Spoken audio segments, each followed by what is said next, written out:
Fundur settur í bæjarstjórn Vestmannaeyja, hann númer 1603 í röðinni og haldinn hér í Ráðhúsinu 22. febrúar 2024 og hefst klukkan 17. Við býð bæjarfulltrúa velkomna.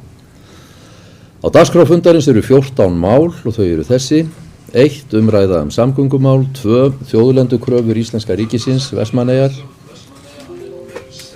rannsóknar- og þróunarverkefnið Kveikjum neistan, 4. Kosning í ráð og nefndir og stjórnir samkvæmt 42. grein bæjarmála samþykktar Vestmannaeyjabæjar, 5. Dagskrá bæjarstjórnarfunda, 6. Umhverfis- og skipulagsráð Vestmannaeyja, 7.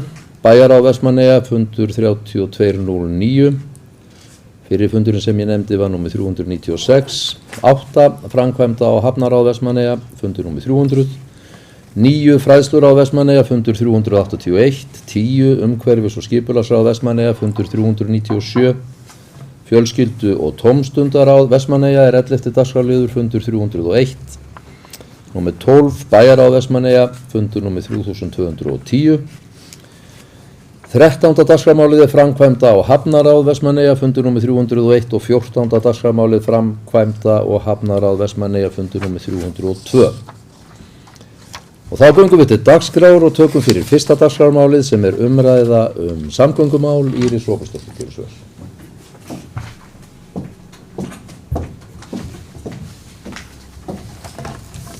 Forseti, já, ef allt hefur verið eðlilegt hefðu við verið nýbúin að halda hér stóran og mikinn fund stöðuna í samgöngum í Vestmannaeyjum, en samgöngurnar háttuðu því þannig að fresta þurfti fundinum og ný dagsetning 13. mars og þá munu fulltrúa Vegagerðarinnar, vegamálastjóri og yfirmaður hafna hjá Vegagerðinni, hafnamála, og að sjálfsögðu innviðaráðherra mæta á þann fund og taka samtalið við bæjarbúa.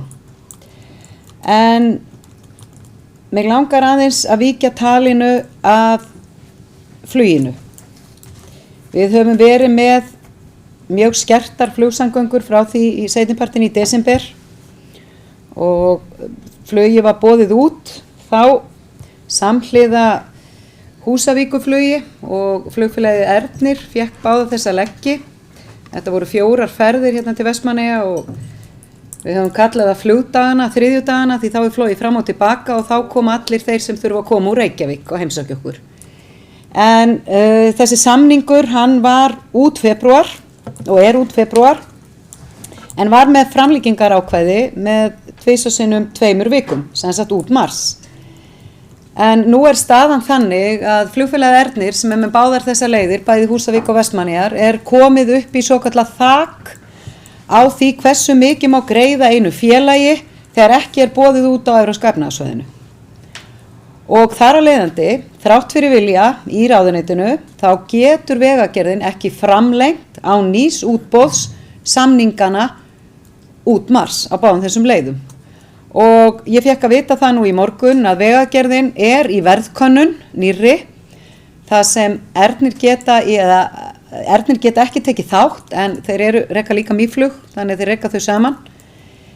Þannig að það ennþá verið að horfa á það að hér verið flogið þennan mánuð viðbót, þó við hefum gert kröfu að þeir yrðu að minnsta kosti 2.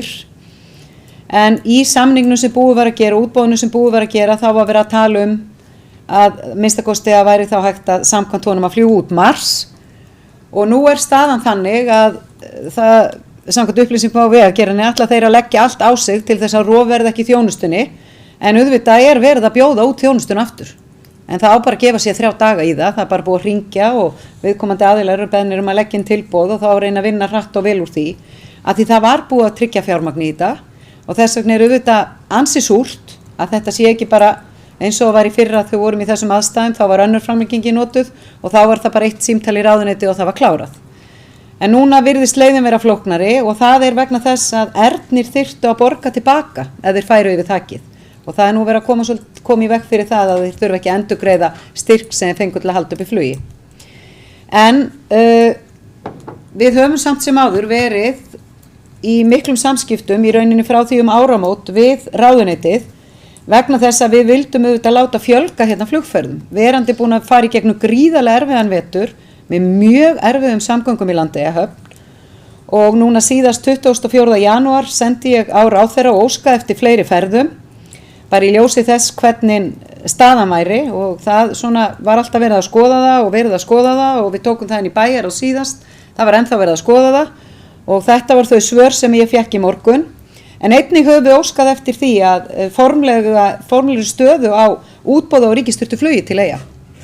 Og við erum ekki búin að fá formlegt svar frá Vegagerðinni um það, en bæði vildi bæjarráð frá tímalínuna og hvort að það væri ekki öruggt að það myndi hefjast næsta vetur og hversu margir mánuðir væri undir og hversu marga ferðir á viku. Þessar upplýsingar liggja vonandi fyrir og við getum tekið þær inn í bæjarráð sem verður núna miðjan mars. En það skiptir okkur náttúrulega öllu máli að hér sé flug og það hefur sýnt sig á þessum tíma, og það er ekki á neinn halla þó ég segi það að Vestmannaeyjar eru ólíkt öllum öðrum samfélögum sem eru að reyna að biðja ríkisstyrkt flug, að við getum aldrei keyrt. Og þegar sjósamgöngunar eru okkur svona erfiðar, þá verður að vera stöðugt framboð og stöðugt þjónusta varðandi flugið. Og ég ætla bara rétt að vona það að það verði ekki rofi í þessari þjónustu, en að minnstakosti það sem kemur frá Vegagerðinni og þær upplýsingar sem við fengið þá frá ráðuneytinu er að það sé vilji til þess að ekki verði þetta rof, en auðvitað er verið að bjóða flugið út aftur.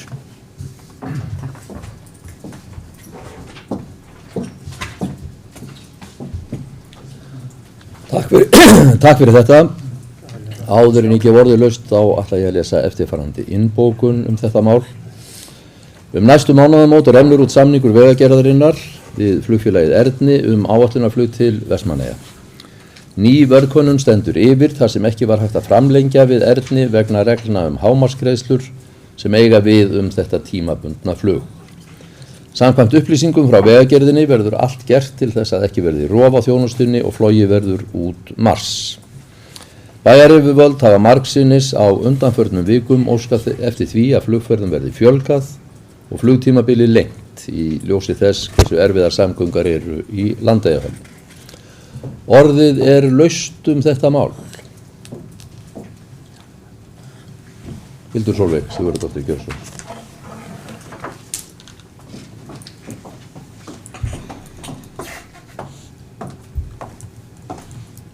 Forseti, bæjarfulltrúar og gestir.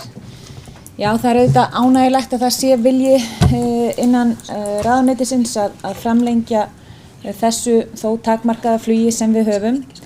En auðvitað er það líka ákveðið svekkjandi og vonbrigði af hverju var ekki byrjað fyrr, af hverju verið að fara í þetta svona, núna er þetta bara klárast, þetta hlýtur að hafa legið fyrir að þetta væri komið í topp á þessum tímapunkti. Og mér finnst þetta bara alltaf vera svolítið sagan að endurtaka sig aftur og aftur. Að við erum einhvern veginn alltaf í þessum aðstæðum, að við erum annarkvort að missa flugið eða við erum að berjast að fá það aftur á laggirnar. Og við erum alltaf svona að reyna að redda hlutunum rétt áður en allt stöðvast. Þannig að fyrir sjáanleikin er engin. Og þetta er það versta, þetta er það versta bæði fyrir íbúana. Þetta er það versta fyrir fyrirtækin sem eru að reyna að fá kannski til næstu mánaða einhverja sérfræðinga eða hvað svo sem er, fólk er að panta læknatíma. En þetta er líka gríðarlega vont fyrir flugrekstraraðilana.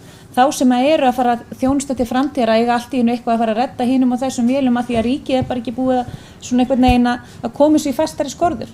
Þannig að ég eins og ég segi, ég fagna því að það sé vilji og maður heyrir það að það er líka vilji hjá fjármálaráðuneytinu og það er vilji hjá eins og hefur komið hér fram í pontu áður hjá þingmönnum en það þarf að klára framkvæmd þetta og mér finnst það vont að þetta sé alltaf svona einhverjar reddingar rétt áður en að klukkan hringir þetta út.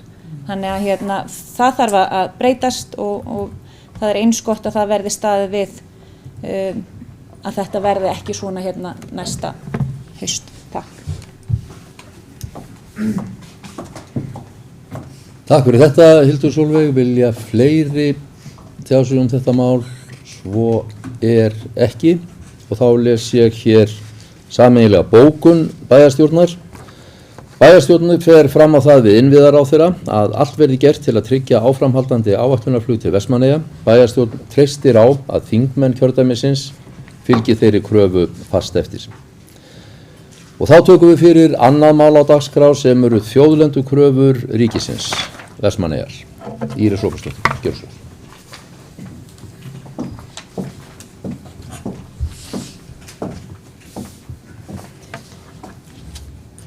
Forseti.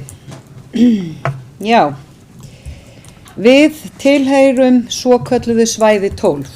Ég er nýbúin að læra þetta. Í yfirferð óbyggðanefndar og þetta svæði 12 er síðasta svæðið af þeim 17 sem undir er hjá nefndinni. Samkvæmt kröfulýsingu að ræða hluta lands og Heimaey, Úteyjar og Sker. Óbyggðanefnd kallar eftir kröfum frá ríkinu og þær koma fram í kröfulýsingu ríkisins. Nú kallar kröfunefndin eftir kröfum frá þeim sem hafa öndverða hagsmuni við ríkið og skal skila skriflegum kröfum til nefndarinnar fyrir 15. maí næstkomandi. Ég hefði bara aldrei trúað því að við hér í bæjarstjórn Vestmannaeyja þyrftum að vera með á dagskrá kröfugerð frá fjármála- og efnahagsráðherra fyrir hönd íslenska ríkisins í land Vestmannaeyinga. Ríkið vill sem sagt hafa yfir að ráða hluta Vestmannaeyja. Hver er tilgangurinn og hvert er markmiðið? Ráðherra skilar inn þessum kröfum til óbyggðanefndar. Nefndin sjálf gerir ekki kröfurnar, heldur er hún úrskurðaraðili. Málið er því pólitískt að borði fjármála- og efnahagsráðherra fyrir hönd ríkisstjórnarinnar. Bæjarráð fundaði með ráðherra og sérfræðingi frá ráðuneytinu í vikunni. Á þeim fundi var ljóst að ráðherra skilu vel þá reiði og óánægju sem þessi krafa hefur vakið hér í Eyjum. En hún segist vera að fylgja þeim lögum sem í gildi eru. En það var líka ljóst á þeim opna fundi sem ráðherra hélt kvöldið að ferlið er hafið og Vestmannaeyjar er hluti af því. Þó að kröfulýsingin hefði verið afturkölluð ef málsmeðferðin myndi hefjast að nýju eins og ráðherra hafði óskað eftir með því að virkja 10. grein laga þjóðlendur sem óbyggðanefnd hefur reyndar hafnað og gerði fyrir í dag, hefði samt alltaf verið lýst einhverjum kröfum í land okkar Eyjamanna. Og það er bara óásættanlegt. Það er ekki hægt að segja svona eru lögin og þetta verður að hafa sinn gang. Við Vestmannaeyingar eru með lög frá Alþingi sem heimiluðu ríkinu að selja okkur Vestmannaeyjar. Og samkvæmt afsalinu átti kaupverðið að greiðast á 25 árum með jöfnum greiðslum. Það er meira til en bara þetta afsal. Það er líka til afsal frá 1983 sem snýra því sem gerðist hér eftir gos og landi og breytingu sem varð á því. Það er líka margt annað sem styður okkar mál og það er algjörlega ljóst að krafan er við fyrstu sýn meingölluð.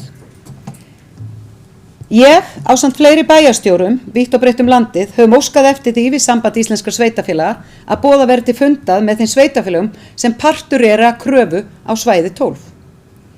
Og að sambandið styðji sveitafélögin í þessu samtali við ríkið og þrýsti á ráðherra að afturkalla kröfu sem svo sannarlega byggir ekki á lagastóð. Það eru mýmörg dæmi í þessari kröfugerð við svæði 12 sem segir okkur að það er ekki lagastóð. Svæði 12 á að vera undir því að það má ekki vera neitt áfast meginlandi.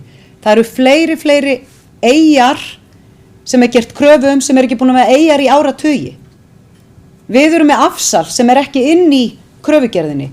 Það er allstaðar vítt og breitt landið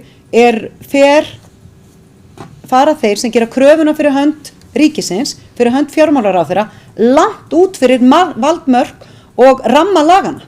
Þannig það er algjörlega ljóst að krafan á sér ekki lagastóð. Þegar öll er á botni hvolft, þá er líka alveg ljóst að krafan er ekki bara á sér ekki lagastóð, heldur er hún óskýr, illa ígrunduð og óskiljanlegt að ríkið skuli fara svona með fjármuni almennings við gerð þeirra krafna sem eru innan svæðis 12. Ef lögin eru svona vitlaus, þá er þeim einfaldlega breytt. Bæjarstjórn hefur sent frá sér opið bréf og mótmælt kröfunni. Greinar hafa verið skrifaðar af mörgum, bæði almenningi og mörgum sveitastjórnarmönnum vítt og breitt landið. Það er algjör samhljómur í öllum þessum opnu bréfum, greinum, pistlum á Facebook allstaðar að kröfugerðin er óvönduð ósanngjarn, langt seilst og á sér ekki lagastoð. Það er algjör samhljómur.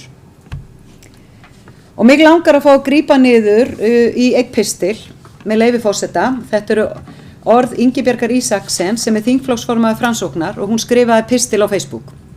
Með leyfi forseta. Upphaflegu tilgangur með setningu laganum þjóðlendur var að lýsa úr ágreiningi sem ríkt hafði í áratugi eignarhald á hálendissvæðum landsins eða þeim svæðum sem lengst hafa verið nefnd afréttir og almenningur. Að mínu mati er nú fulllangt seilst frá upphaflegu markmiðum lagana. Nú er verið að sækjast eftir landsvæði sem nú eru meðal annars fasteignir og rúmast innan deiliskipulags sveitafélaga. Það er eðlilegt að vakið sé athygli á þessu því ljóst er að þetta mun hafa tölverðan kostnað í för með sér fyrir sveitastjórnir og eigendur þessara landsvæða og að auki getur krafan skapað mikla óvissu og hamla mikilvægri uppbygging og verðmætasköpun. Tilvitnun lýkur. Og það er líka alveg ljóst að þó að ríkið haldi því fram, og ég segi ríkið innan gæsalappa brosandi og segi við borgum fyrir ykkur, þá er það bara ekki rétt. Sú vinna sem er hafin allstaðar er ekki endilega á kostnað ríkisins. Tími allra að grafa og leita á það sem er farið. Það er ekki bara peningar í þessu, það er líka vinnan og það sem sveitafélögin og íbúar þessa lands þurfa að gera. Til dæmis til þess þeir sem eiga sjávarlóðir að því að þeir sem gerðu kröfuna þeir viti ekki hvað stórstraumsfjara er og línan er röng í kröfugerðinni ef það á miða við stórstraumsfjöru. Þannig það er allt rangt við þessa kröfu og ráðherra er í dauðafæri afturkallana. En svo er líka ofsalega skemmtileg grein, það bæði mjög svona skýrt, svo er ofsalega skemmtileg grein sem er eftir Skúla Gunnar Sigfússon, Skúla í Subway og ég tók sérstaklega eftir henni að því það stendur hvað ég að gera við heimaklætt. Þetta er bara tákgrænt fyrir umræðina þessa dagana. En enn og aftur, hver er tilgangurinn og hvert er markmið? Er markmiðið að almenningur hafi aðgang að heimaklætti og þessum fjöllum hjá okkur og dalnum og svona? Hefur hann ekki aðgengið það í dag? Jú. Er markmiðið það að ríkinu finnst við ekki sinna göngustígunum nógu vel og þeir ætla að fara að grípa inn í og setja fjármuni og gera þetta? Nei. Þannig markmiðið er óskýrt og tilgangurinn líka. Að lokum, allt þetta ferli er galið. Við getum ekki annað en sagt við ráðherrann, sem er okkar viðmælandi í þessu máli, dragðu kröfuna tilbaka, sparaðu ríkinu vandræðaganginn og sparaðu okkur öllum tíma, peninga og fyrirhöfn sem mun taka að verjast þessari vitleysu.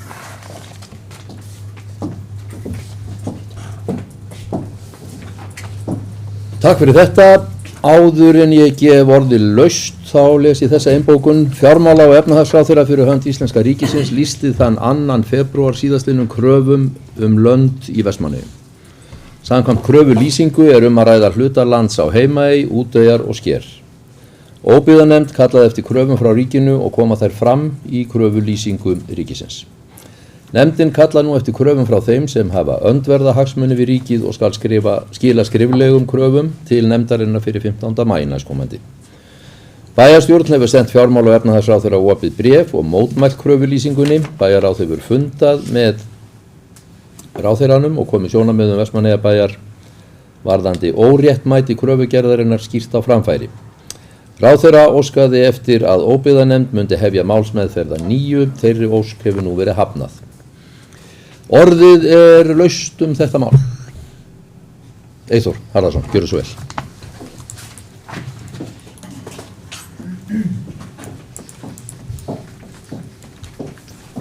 Forseti, góðir bæjarfulltrúar.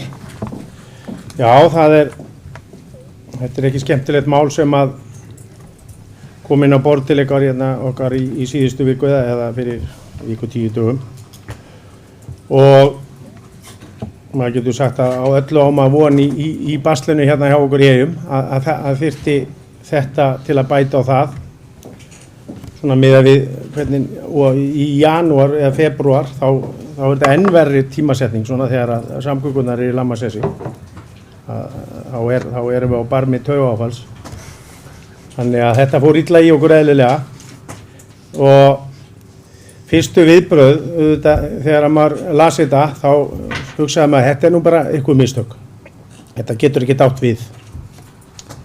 Og eðlilega þurftum við öll sem ætluðum að reyna að skilja þetta að byrja að lesa og pæla og googla orðið bara óbyggðanefnd því að hún var nú ekki bara til í huga okkar eyjamanna held ég flestra því að eins og nafnið á nefndinni gefur til kynna þá hefur hún verið í vinnu til að útkljá mál í óbyggðum og maður hefur heyrt þetta fréttir af því upp í afréttum og langt inn í landi og deila einhver lóðamörk og svona milli svæða. En þessi lög frá 1998 sem okkur bent á að hafi verið samin til að útkljá öll þessi mál í óbyggðunum, að þá virðist stjórnkerfið vera bara þannig að það veri bara sjálfstýringu og það tekur bara allt land á Íslandi undir. Og ég alveg viss að þeir sem voru að semja þessi lög 1998 voru ekki að hugsa svona deilur eins og komið að stað í Vestmannum í dag.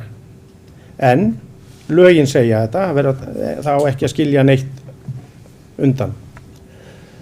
En þegar maður skoðaði og las svona söguna, þá auðvitað myndi við eftir því hérna bjargveiðimenn í Vestmannum eftir málunum 2016 þau þurftum að berjast fyrir því að vísa svona friðlendu eða svona að gera úteyjar og heimalandið fjöllin að friðlendu þá börðust við gegn því og fullyrtum að við værum betri náttúru eða myndum að venda okkar náttúru miklu betur heldur en einhver embættismenn í Reykjavík og það tókst að hafna þeirri friðlendu eða að friða landið með köllum þetta friðlýsa búsvæði sjófugla sem friðland í Vestmannum, að við sem landeigendur gátum vísað í rauninu Umhverfisstofnun tilbaka með þessa hugmynd út af því að við samþykktum hann ekki.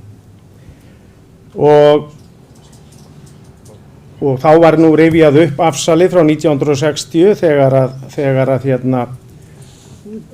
þáverandi bæjarstjóri í Vestmannum, Guðlaugur Gíslason og undir forystu samþykkis bæjarstjórnar Vestmannaeyja og samþykkis á Alþingi, lög á Alþingi sem eru svo skýr og þetta svo mikið á hreinu að við vorum að kaupa af ríkinu Vestmannaeyjar.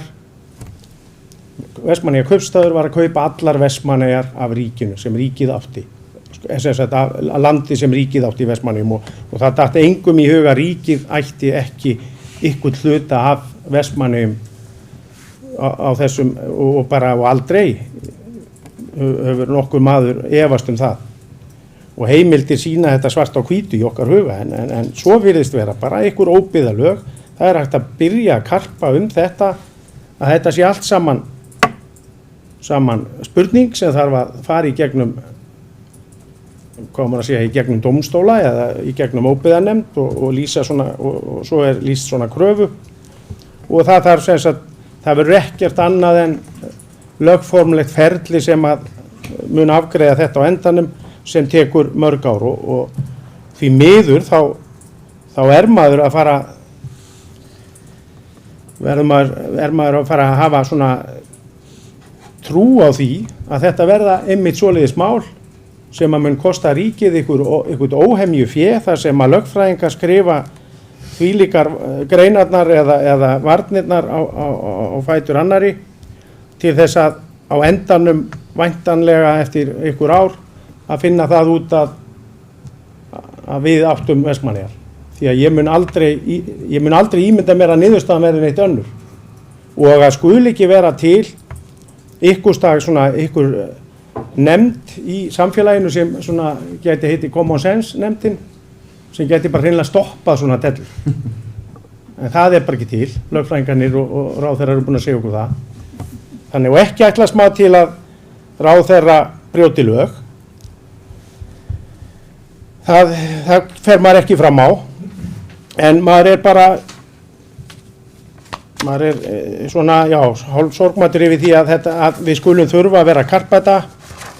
Ég skrifaði grein daginn það mál og vona að fólk hafi nú lesið það og varðu þetta vonsvikinn að bæjarstjóri Íris Róbertsdóttir skildi fara að vitna í einar þessar greinar án þess að nefna mína. En ef ég fæ að vitna þá í endan á þeirri þeirri grein sem ég skrifaði. Það þarf að beita skynsemi og leið réttsýni til að fylgja málum eftir. Með sömu rökum þarf að stöðva þessa ótrúlegu kröfugerð ríkissjóðs á hendur Vestmannaeyjabæ, þinglýst eiganda Heimaeyjar ásamt útdauðum, draungum og skerjum í Vestmannaeyjum. Takk fyrir.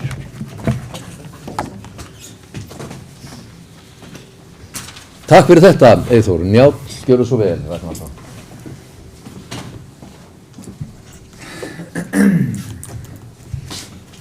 Háæru verður forseti. Furðulegasta mál sem að ég man eftir að upp hafi komið á þeim ekki langa tíma sem að ég hef verið í pólitík núna hér til umræðu.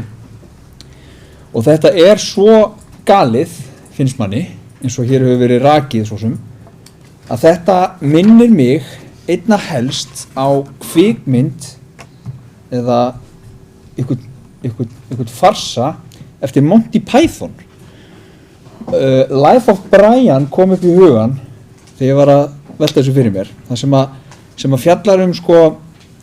sem fjallar píslasögu manns sem ekki Kristur en fæðist í húsinu við hliðina og tekin í misgripum fyrir Krist. Og það einhvern veginn kom upp í hugan þegar ég var að velta þessu fyrir mér. Hérna kemur fjármálaráðherra eða ríkið og gerir kröfu í næst þéttbýlasta sveitarfélag landsins utan höfuðborgarsvæðisins. Það óbyggðanefnd sem fer í það að skoða næst þéttbýlasta sveitarfélag landsins utan höfuðborgarsvæðisins. Og ætlar að sölsa það undir sig en tekur jafnframt skýrt fram að sé ekki hugur ríkisins að sölsa undir sig land. Þetta fyrir mér svona pínu Monty Python stílinn. Fáránleikinn í þessum máli slíkur en þrátt fyrir það að þá held ég að mörgum íbúum í Vestmannaeyjum sé hreinlega ekki hlátur í huga. Ég skrifaði hérna upp þetta sem að bæjarfulltrúi Eyþór Harðarson rakti áðan. 2016 að þá var talað friðlýsingu búsvæði sjófugla í Vestmannaeyjum. Og það fór meira þess að fyrir bæjarstjórn þar sem að málið var fellt með öllum atkvæðum utan eins. Eitt greiddi atkvæði með því en það var kolfellt. Og 2019 eftir kosningar, sveitarstjórnarkosningar, þá kom þáverandi ráðherra á máli við bæjaryfirvöld og ætlaði að fara í sömu vegferð en það var engin stemning þá heldur. Vegna þess að við sem búum í Vestmannaeyjum, við hugsum vel náttúrun okkar, hugsum vel úteyjarnar og það kom fram í spjalli okkar við ráðherra að það sennilega enginn sem að hugsa betur úteyjarnar heldur en akkurat bjargveiðimenn. Og ég held að það sé bara alveg rétt. Við gerum það miklu betur heldur en ríkið myndi nokkuð tíma að gera. Og nú þessi krafa komin ekki bara úteyjarnar heldur hluta í Heimaey. Og það sem læðist að manni í þessu hreinlega að þegar það á að friðlýsa ykkur svæði þá þarf það að gerast með samþykki landeiganda.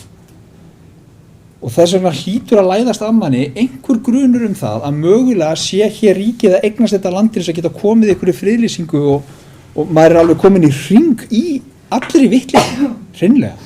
Maður farin að búa til ykkur á svona samsæriskenningar.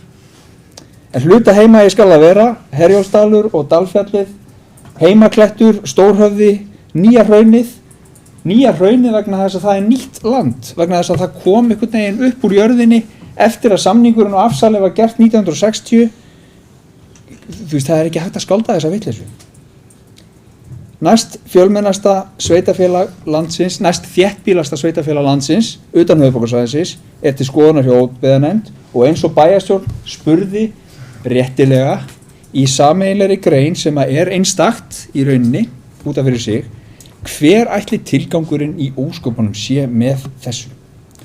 Og staðan núna þessi, við þurfum að grípa til varna, við þurfum að ráða til okkar lögfræðinga sem fara í það að leika sér í því að hortóast einhverja lagateksta, samninga og annað næstu árin og þá skiptir ekki máli hvaða afsal hafi verið gert, hvaða lög hafi verið samþykkt á Alþingi, það verðist ekki máli skipta og þetta bara svo undarlegt að mann bara setur hljóðan og í rauninni hefur það verið sagt sem að þarf að segja en ég bara vona að þessu máli ljúki, ég vona að þeir sem að þessu standa sjáu að sér, dragi þetta tilbaka og ég segi bara eins og bæjarstjóri, hætti þessari vitleysu.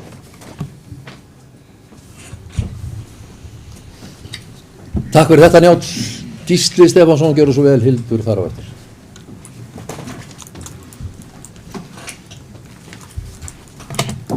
Já, forseti bæjarfulltrúar, það er að sjálfsögðu tekið náttúrulega bara undir það sem hefur komið hér fram. Þetta er náttúrulega bara ekki bara, þetta er náttúrulega ákveðin svona farsi sem er hérna í gangi og það er stundum talað það að við séum að flytja hérna þegar við tökum inn Evrópulög að þá er talað það að sumir inn í kerfinu ákveði það að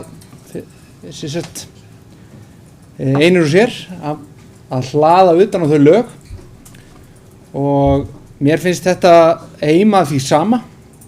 Þetta er svona innlend gullhúðun alla leið og mér finnst þetta vera gott merki það að þegar að lög sem eru sett eru þannig að þau veikja þá sem maður hefði haldið að ættu að hafa einhvers konar vald í þessu landi til þess að stöðva eitthvað svona vitleysu. Þingmenn og ráðherrar eru svona, þeim er skellt svona upp í vegg svolítið í þessu og þó að svo sannarlega við erum bara að vona það innilega að það verði hægt að snúa þessu vitleysu við. Og ég er eiginlega svolítið á því að þetta er svolítið sett upp til þess að fría þá sem að, hvað ég að segja, eru bara inn í kerfinu og eru svona ákveðni hliðverði þess og það sem er algjörlega ljóst í þessu máli sem er mest eitthvað sorglegast í þessu er það að þetta hefur áhrif á frelsi okkar. Við erum ekki, ef að þetta gengur eftir eins og það er sem ég reyndar verða að viðurkenna, ég hef ekki trú á en er samt hræddur eins og aðrir hér að þessi frelsiskerfing sem fylgir því bara þetta skipulagsvaldi verður ekki að fullu leyti í höndum okkar. Það er verið að veikja okkur með þessu og það eins og hefur komið hérna fram áður og komið fram í máli bæjarfulltrúa Eyþórs Harðarsonar, það er verið að gera þetta líka bara á sama tíma einhvern veginn og við erum að bara slást við ótrúlega marga aðra hluti við ríkið. Við erum að slást þegar það kemur að samgöngumálunum okkar, svo erum auðvitað erum við alltaf í stanslausu samtali heilbrigðismálin, vatnið er vandamál núna og svo framvegis og ég legg bara áherslu á þess að ég sagði áðan, þetta er heimatilbúningur, gullhúðar heimatilbúningur sem að er ekki við neitt annað en einhverja hugmyndafræði sem að gæti aldrei orðið til þar sem menn trúa og treysta á frjálst samfélag.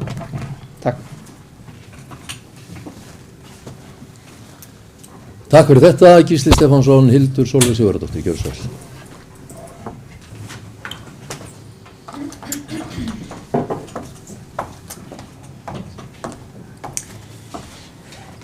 Forseti, bæjarfulltrúar, áheyrendur og gestir. Já, eins og hefur komið fram að þá eru við hér öll náttúrulega bara forviða gagnvart þessari kröfu og kröfulýsingu sem hefur verið lögð fram og við svona fengum í flasið og einhvern veginn algjörlega óundirbúin og eins og hefur komið hér fram að þá eru til skjöl sem að sannarlega staðfesta þessi kaup 1960. Það eru til fleiri skjöl, til dæmis skils mér sem að staðfesta að ríkið eigi forkaupsrétt í Helgafell og Eldfell og það hlýtur þá að staðfesta ef þeir eiga forkaupsrétt að þá væntanlega eiga þeir ekki neitt af þeim löndum. Og þannig að yfirgangurinn í málunni er auðvitað eins og hefur komið hér fram óboðlegur. Ótvírætt eignarvald Vestmannaeyjabæjar er gagnvart Úteyjum, Fjalllendi og Vestmannaeyjum í heild sinni líkt og gögn hafa og munu sína. Og framgangur þessa máls er í besta falli freklegur en í versta falli raunveruleg tilraun til eigna upptöku ríkisins gagnvart þessu sveitafélagi sem hefur verndað mikilvæga og einstaka náttúru sína frá örófi alda, enda engin betur til þess fallin eins og hefur komið hér fram áður. En tilgangur og markmið þessara yfirgengilegu aðgerða og að því virðist einhvers konar svona í einhverju valdatrippi, ef ég má leyfa mér að segja þannig, að þá þeirra lögfræðingar sem að ganga í nafni fjármálaráðherra, því að þetta virðist hafa komið henni nánast í jafn mikla opna skjöldu eins og okkur, óskiljanlegur. Og verkefni var unnið í skjóli myrkur þar sem ekkert samráð né upplýsingagjöf var höfð við stjórnendur sveitafélagsins sem eru auðvitað óásættanlega vinnubrögð. En í annars ágætu og upplýsandi útvarpsviðtali við formann óbyggðanefndar á RÚV í síðustu viku kom fram í máli hans þegar að þáttastjórnandi ítti á hann og spurði hann til dæmis út í þjóðhátíð í Vestmannaeyjum og hverju þetta gæti hugsanlega breytt fyrir það umstang og þá út í hátíð. Að þá sagði hún hann, jú, svona hypothetically eða gæti í stað þess að IBVF íþróttafélag óska eftir leyfi frá Vestmannaeyjabæ að þá gæti IBVF íþróttafélag þurft að óska eftir leyfi frá forsætisráðherra til að nota brekkuna. Við ættum nú bara ekki annað eftir. En frá stofnun þessar nefndar hafa 2,1 milljarðar eða 3,4 milljarðar að núvirði verið varið í þessam nefnd. Upphaflegan tilgang skal ég skilja ágætlega. Við vitum að það sem að jarðaskil eru milli ríkis og landeigenda þarf að draga fram réttar línur. Eignarhald þarf líka að skýra til að tryggja hvar ákvörðunarvald liggur til dæmis veglagningu, raflínur, virkjanir og aðra innviði. En að mínu mati fer þetta mál algjörlega út fyrir allan þjófabálk. Og í einfaldni minni þá fannst mér þetta bara vera hálfpartinn fóður fyrir svona ákveðna stétt til að bara hafa hreinlega nóg að gera. Og þá erum við að tala að mér skilst í kjölfarið að kröfulýsingin hafi lögð fram, hafi strax lögfræðingar verið byrjað að hafa samband, boðið fram aðstoð sína hoknir af reynslu og tilbúnir að aðstoð okkar auðvitað alltaf á kostnað ríkisins, skattgreiðenda okkar inni. Og við þurfum auðvitað endanum að greiða fyrir þessa fullkomnu hringavitleysu. En líkt og kom fram í máli bæjarstjóra að þá vildi fjármálaráðherra fylgja þeim lögum sem í gildi eru og ekki brjóta lög.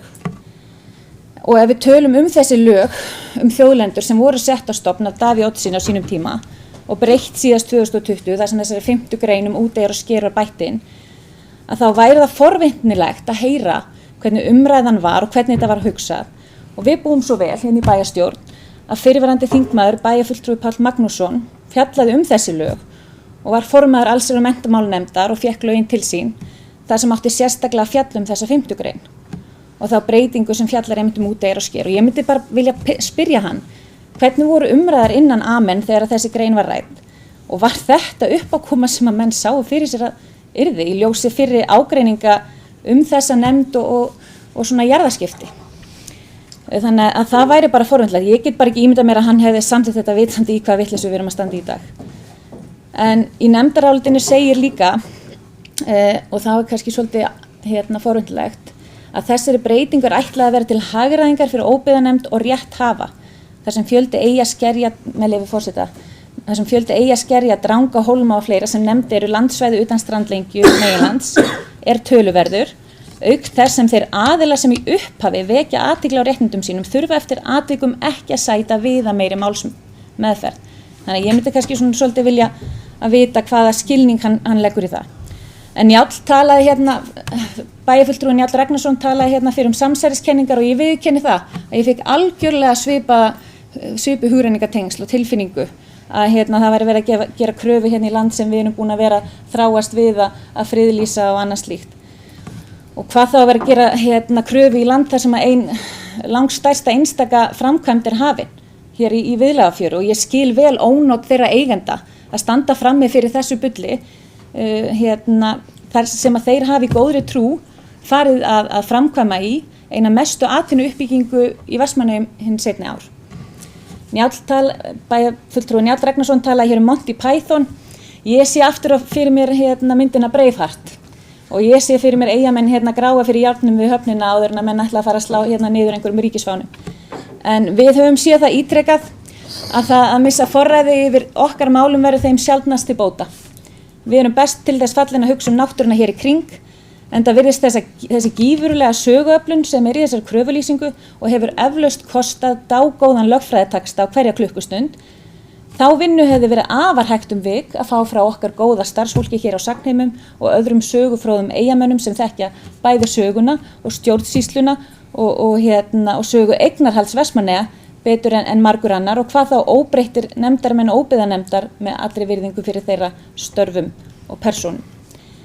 En já, það hvernig nefndin hefur gengið fram skil ég ekki, og tek undir orð annarra bæjarfulltrúa sem hér á undan hafa gengið og vona innilega að hlustað verði á þær fjölmörgu raddir sem að hafa talið mjög margt þessu til foráttu.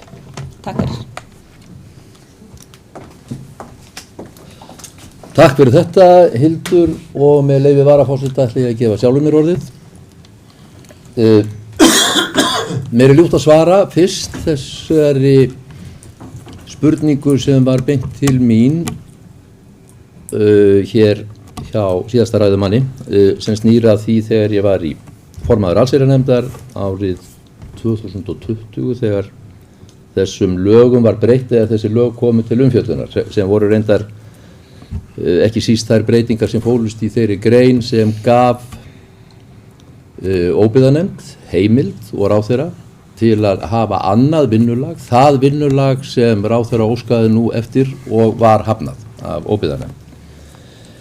Hvorki ég sem formaður nefndarinnar þá, né nokkur annar nefndarmaður, né nokkur sá sérfræðingur sem var kallaður fyrir nefndina til að svara spurningum varðandi þessar breytingar á þessum lögum, hafði hugmyndaflug til að ætla það að þjóðlendulögunum yrði beitt á þéttbýli, að þeim yrði beitt á allt sem héti eyjar þó þar væru orðnar landfastara landfyllingar undir frystihús. Þegar þetta mál var kynnt á sínum tíma, þá var fyrst og fremst verið að tala og útskýringarnar af hverju, og það var verið að kenna allsherjarnefnd til dæmis það hvað væri stórstraumsfjara í þeim skilningi sem ætti að vera í lögunum, sem virðist nú ekki hafa gengið til reyndar til lögfræðistofuna sem sér kröfugerðina fyrir fjármálaráðuneyti, því að þeir eru búin að sýna fram á það lögfræðinga bæði austanlands og vestan að þeir viti ekki hvað stórstraumsfjara þegar þeir eru að gera kröfunar, sem eitt og sér gerir kröfu lýsinguna ólöglega og löglausa og ráð þeirra færa á afturkallana. En það verður að svarið sem sagt í stuttumáli þetta, hvorki ég né aðrir sem eru í nefndinni eða komu fyrir nefndina datt í hug að þjóðlendulögunum yrði beitt fyrir tilstilli óbyggðarnefndar sem við héldum nú að seint myndi hafa yfir einhverjum málum að ráða hér í Vestmannaeyjum með þessum hætti. Ég vil aðeins líka, ég held að í raun og veru sé bara samhljómur, við erum kannski öll að flytja meira og minna sömu ræðuna sem tölum hérna eftir þó persónueinkennum og orðavali hvers og eins. Fyrir í mínum huga að þá er ráðherrann af ýmsum ástæðum í dauðafæri til að afturkalla þessa kröfugerð í heild sinni. Í fyrsta lagi vegna þess að hún er sannanlega löglaus fyrir það sem snýra sjávarjörðum fyrir austanland og vestan. Og það held ég að viðurkenni meira sig að lögfræðingarnir inn í ráðuneytinu sjálfur. Og í öðru lagi, og það sem snýr sérstaklega að okkur og gerir okkur eiginlega öðruvísi en alla aðra sem nefndir eru til sögunnar í þessari kröfulýsingu, er að kaupsamningur okkar við ríki byggir á sérstökum lögum. Stutta sagan í þessu, og þið munum komast að, ég ráðlegg bæjarfulltrúum að lesa hér við Ægistyrs, bókin af hans Haraldar Gunnarssonar í öðru seinna bindinu, og í þeirri bók er kafli undir lokin sem heitir Vestmannaeyjar keyptar, sem sýnir reyndar fram á líka, ég vildi kannski segja það vegna þess að ég vildi taka undir það sem hér hefur komið fram, þessi kröfulýsing, hún er tilgangslaus og hún er rakalaus og hún er eftir því sem fram hefur komið núna på síðkasti líka löglaus. Og þess vegna segi ég að úr því að svona fór fyrir erindi ráðherrans hjá óbyggðanefnd að ráðherran er í dauðafæri að kalla alla kröfulýsinguna eins og hún leggur sig tilbaka. Vestmannaeyjar margra alda skeið eins og Haraldur rekur hér í þessari sögu, voru eign Danakonungs. Og það meiri sig að þannig að Danakonungur sérgreindi þær sem sína einkaeign, öfugt við Ísland á öðru leyti. Og þegar var vísað til Vestmannaeyja í opinberum boðskap hjá konginum, þá sagði hann, og nokkrum kongum, þá sögðu þeir vort land, Ísland og Vestmannaeyjar. Og tilgreint sérstaklega. 1874 er síðan öll þessi eign, allar úteyjarnar, Vestmannaeyjar allar sem voru í eign konungs, færðar til landsjóðs, eins og hann hét þá, íslenskur, og er undanfæri ríkissjóðs. Síðan þekkjum við þessi sögu sem hafa rakið hana hér aðeins, og hún er mjög vel rakin, allur undanfærin, og afsalið birt í heild sinni, sem er undirritað af ekki ómerkari mönnum heldur en Ingólfi Jónssyni, þáverandi landbúnaðarráðherra, sem seljanda af hálfu ríkisins, og Bjarna Benediktssyni, dómsmálaráðherra, þáverandi, eldri, sem eigandi að þeim jörðum sem meðal annars átt að halda tilbaka, ofanleiti og eitthvað. Og það er skemmtileg setning af því að og það sem er svo eiginlega sérkennilegast í þessu máli öllu, er það að grundvöllurinn að því að ríkið véfengir það að við Eyjamenn eigum Vestmannaeyjar, er það að seljandi 1960 hafi ekki átt það sem hann seldi. Að það sé ekki víst, hann hafi selt það í heimildarleysi. Það er sami seljandi og er núna að heimta landið sem hann þá átti ekki þegar hann seldi það. En núna vill hann eiga það. Í síðustu línunni í þessu afsali þá stendur: kaupandi haldi kaupi sínu til laga en seljandi svari til vanheimilda. Það er að segja að það er hann, seljandinn, sem ber ábyrgð á því ef það skildu eitthvað að vera vanheimildir í sölunni. Það er að segja að hann hafi ekki selt það sem hann átti. Hann á að bera hallan af því, en ekki seljandi, en ekki kaupandi. Þannig að þetta er einhvern veginn allt á eina bókina læst. Ég ætla ekki að orðlengja þetta frekar. Ég held svo sem að, eins og ég segja, við séum að flytja sömuræðina öll hér með ákveðnum blæbrigðum. En vilja samt fleiri taka til máls. Íris Róbertsdóttir, gjörðu svo vel.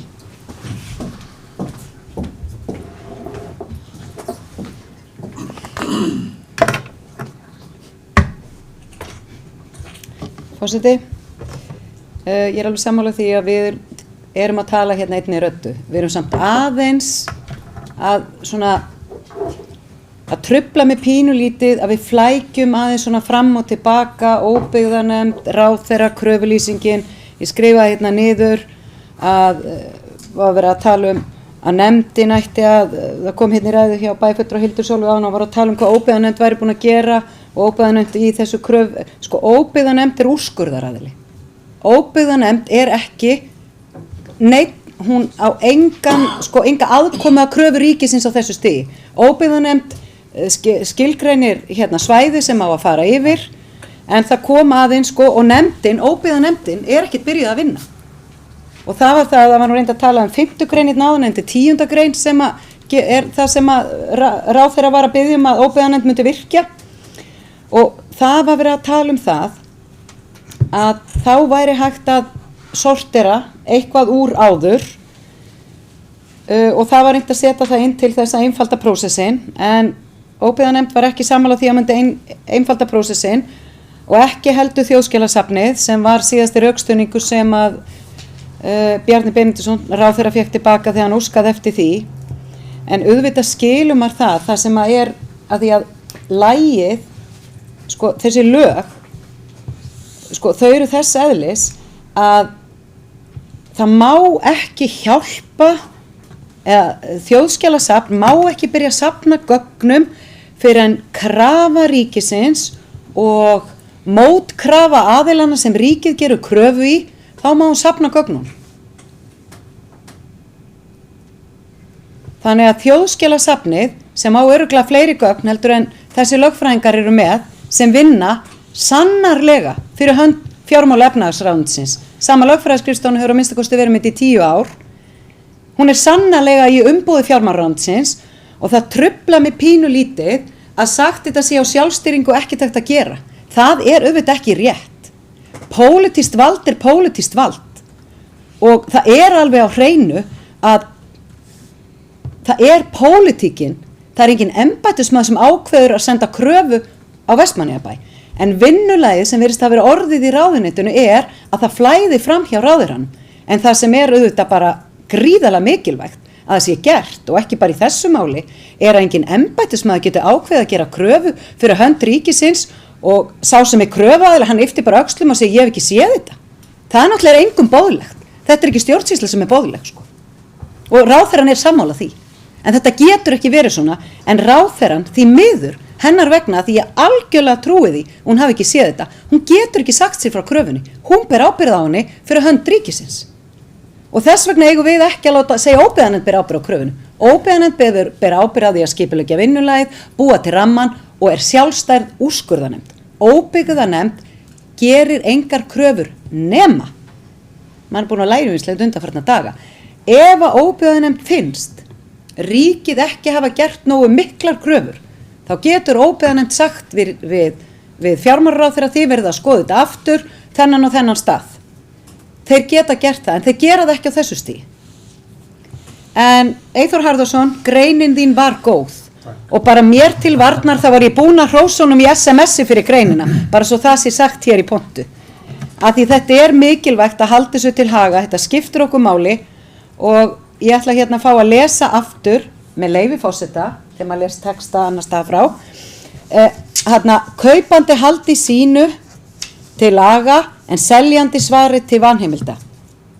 Sko ég er ekki vissum að lögfræðingar ráðuneytisins hafi einu sinni verið með afsalið. Ég held þeir hafi bara verið með lögin. Vegna þess að ef þeir hefðu lesið þetta, þá hefðu þeir örugglega hugsað sér tvisvar um. Og svo er þetta náttúrulega bara þannig að ef eitthvað er á sjálfstýringu og ef eitthvað er misfarist í ráðuneytinu og eitthvað er ekki eins og það að vera og kröfugerð sem setti fram í nafni fjármálaráðherra byggir ekki á lagastoð, lagana sem hún á að byggja, þjóðlendulögin eru skýr og krafan á að byggja á þeim. Það eru komnar margar vísbendingar um það að krafan byggja ekki á þeim. Ráðherran er í dauðafæri til þess að draga þetta tilbaka, ekki gagnvart okkur, heldur gagnvart öllum þeim sem eru undir í þessu svæði og það er ekki hægt að kenna óbyggðanefnd um það. En við getum tekið slaginn og munum þurfa að taka slaginn við óbyggðanefnd. Og þeir munu eiga að úrskurða þarna á milli.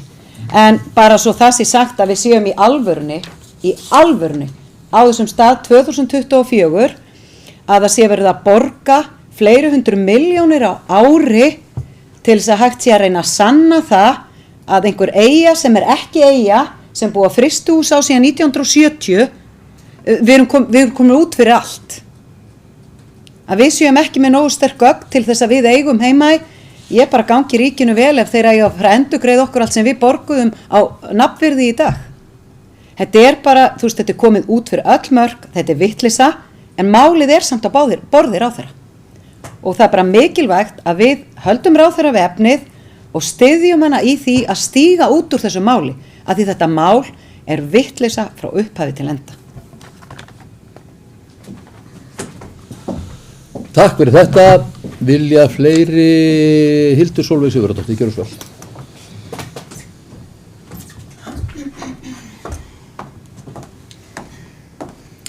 Já, forseti bæjarfulltrúar og gestir, ég vil bara aðeins því að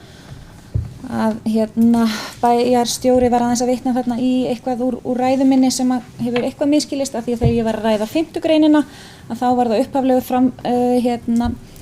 frumvarpið við meðferð málsins 2020 á lögunum þegar var verið að bæta úteyjum og sker inn og það var þá 5. grein sem var það sem nefndinu var lagt til að heimildir að hefja málsmeðferð vegna landsvæða utan strandlengju.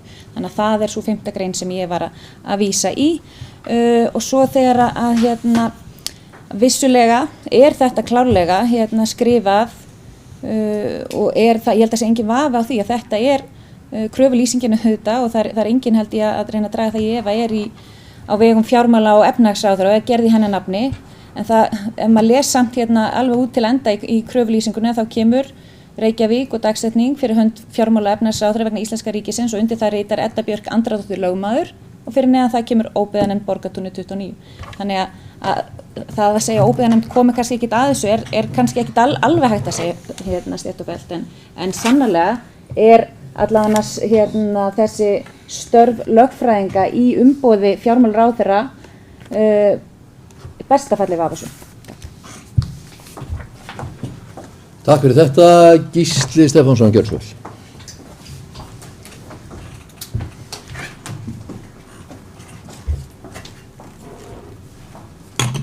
Já, forseti bæjarfulltrúar, nú bara fullkomlega sammála bæjarstjóra sem þú minnist á hérna, sem ég til nú að vísa til. Ég var að nefna hérna áðan að þetta væri það miklar flækjur að máli væri bara ekki eins einfalt, annars væri bara búið að taka þetta út, annars væri þetta bara búið.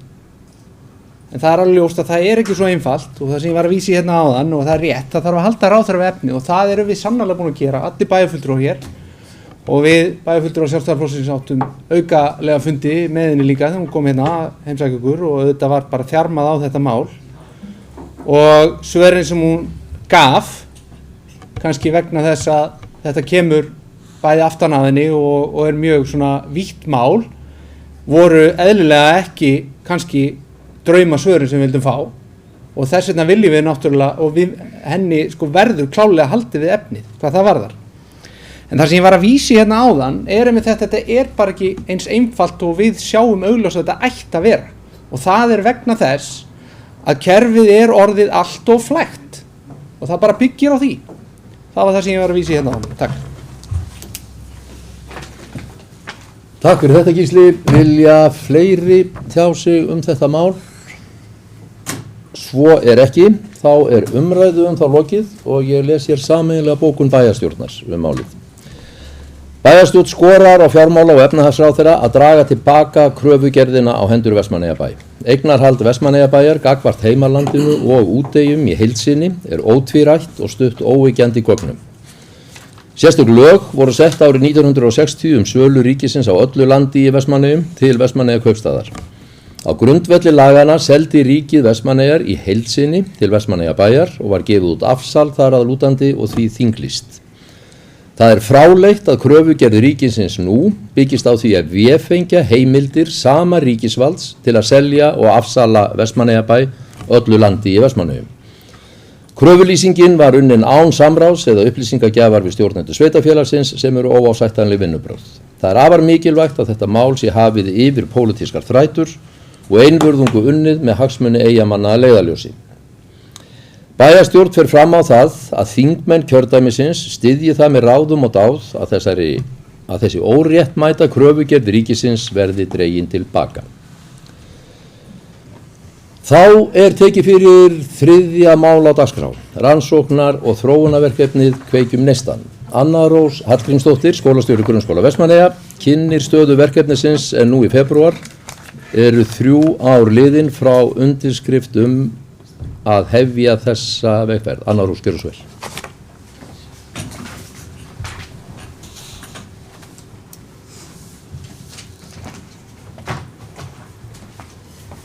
Takk fyrir að bjóða mér að koma og kynna þetta aðeins fyrir ykkur. Þið hafið eflaust fengið kynningu áður á verkefninu en ég ákvað samt að nýta svona glærurnar sem við notum þegar við erum að kynna verkefni fyrir öðrum skólum og sveitarfélögum og öðrum sem vilja fá þessa kynningu. Þannig að ég ætla svona að fá að renna kannski aðeins yfir svona meira kannski heldur en akkúrat stöðuna í dag og því ég fer það bara hratt yfir ef þetta eitthvað sem þið hafið heyrt margoft. En bara svona aðeins til upprifjunar, bara af hverju fórum við í þetta verkefni. Það eru þessi vísindi sem liggja á bakvið og það voru bara svona þættir sem okkur fannst kannski svolítið vanta bara hjá okkur eins og þessi endurtekning og þessi markvissa þjálfun. Við sjáum að það eru vísindamenn þarna á bakvið sem eru með ákveðnar kenningar sem við erum að vinna eftir og að börn verði að fá réttar áskorunum með við færni, hugarfarið, grósku hugarfarið, það stór þáttur í þessu verkefni og skapandi skrif.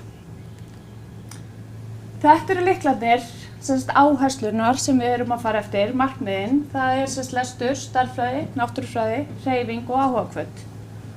Og þessi mynd er alltaf svolítið góð af því að hérna viljum við vera, það er í þessu flæði að þegar börn fá réttar áskorunir með við færni, þau eru að fá verkefni sem passa þeim, er ekki of þung, ekki of létt, þá eiga þau að komast í þetta flæði og þá fer allt af stað. Þá fer sköpunin af stað, þá læra þau og þá líður þeim vel og þá erum við að gera rétta hluti. Og þetta hefur kannski ekki alltaf átt sér stað í skólanum og eflaust örugglega ekki alltaf allstaðar heldur, en við erum allavega að reyna. Af því að það að leggja allt og þung verkefni fyrir nemendur, það bara getur brotið niður, þau gefast upp, þau vil ekki halda áfram, þau verða leið og kvíðin. En ef þau fá allt of létt verkefni, þá getur þau líka orðið leið. Og þá er þetta kannski ekki að skila neinu. Þannig að þessi græna lína þarna viljum við vera. Við, eins og þið hafa eflaust heyrt, reyndum að koma svona aðeins nýja nálgun á skóladeginum, breytum aðeins stundatöflunni. Þetta er stundatöfla nemenda í 1. bekk og þarna byrja allir dagar á hreyfingu, bara í upphafi dags, allavega 3 í viku og svo hreyfingin hérna eftir 3 mínútur strax. Og þá erum við að reyna að hafa hreyfinguna snemma, við erum að hafa grunngreinarna snemma, þú veist, þá við erum alltaf svolítið að tala kannski 1., 2. og 3. bekk, grunngreinar eru þá kannski mest bara lestur og stærðfræði mögulega. Síðan þessu þjálfunartímar, nálægt hádeginu og ástríðutímar eftir hádegi. Og við viljum svolítið að taflan sé byggð svona upp, en þegar maður náttúrulega komið með fleiri en einn, þetta var náttúrulega ekkert mál á 1. ári, þá gat bara taflan verið svona og skaraðist ekki neitt. Nú erum við komið með 3 árganga, þá eru ekki allar töflurnar svona, það er bara ógerlegt. Þannig að það er risa áskorun að gera töflurnar góðar fyrir alla árgangana. Og það er alveg bara stórt verkefni fyrir mig að finna út úr því og við eigum eflaust eftir að færa mikið til og breyta og bæta í því og þurftum alveg að gera það núna á 3. ári. Þjálfunartímanir, sem ég nefndi, þeir eru að okkur finnst svona einn af mikilvægastu þáttunum. Í þjálfunartímanum þá nemendum skipt í 4 hópa eftir í rauninni getu eða svona eftir stöðu þeirra. Þau taka svona skimunarpróf í lestri í upphafi og svo skipt eftir niðurstöðum úr því prófi bara hvar þau eru stödd. Og sumir verða svolítið hræddir þegar verður að fara að tala getuskiptingu, en þetta í rauninni meira þar að í þessum hópum fá þau nám við hæfi. Þarna fá þau námsefni sem þau ráða við og geta unnið. Þau ekki að sitja með öllum bekknum þar sem eins og í 1. bekk, þar eru margir sem þekkja alla stafina. Það eru sumir sem eru farnir að lesa. Svo eru aðrir sem bara þekkja kannski engin hljóð og enga stafi. Þannig að vera alltaf með allan hópinn saman, það getur bara stundum verið pínu erfitt. Þannig að við skiptum þeim upp og með þessu líka, þá þau líka bara að kynnast öllum árgangunum strax. Þau ekki bara alltaf með sínum bekkjarfélögum í sínum bekk.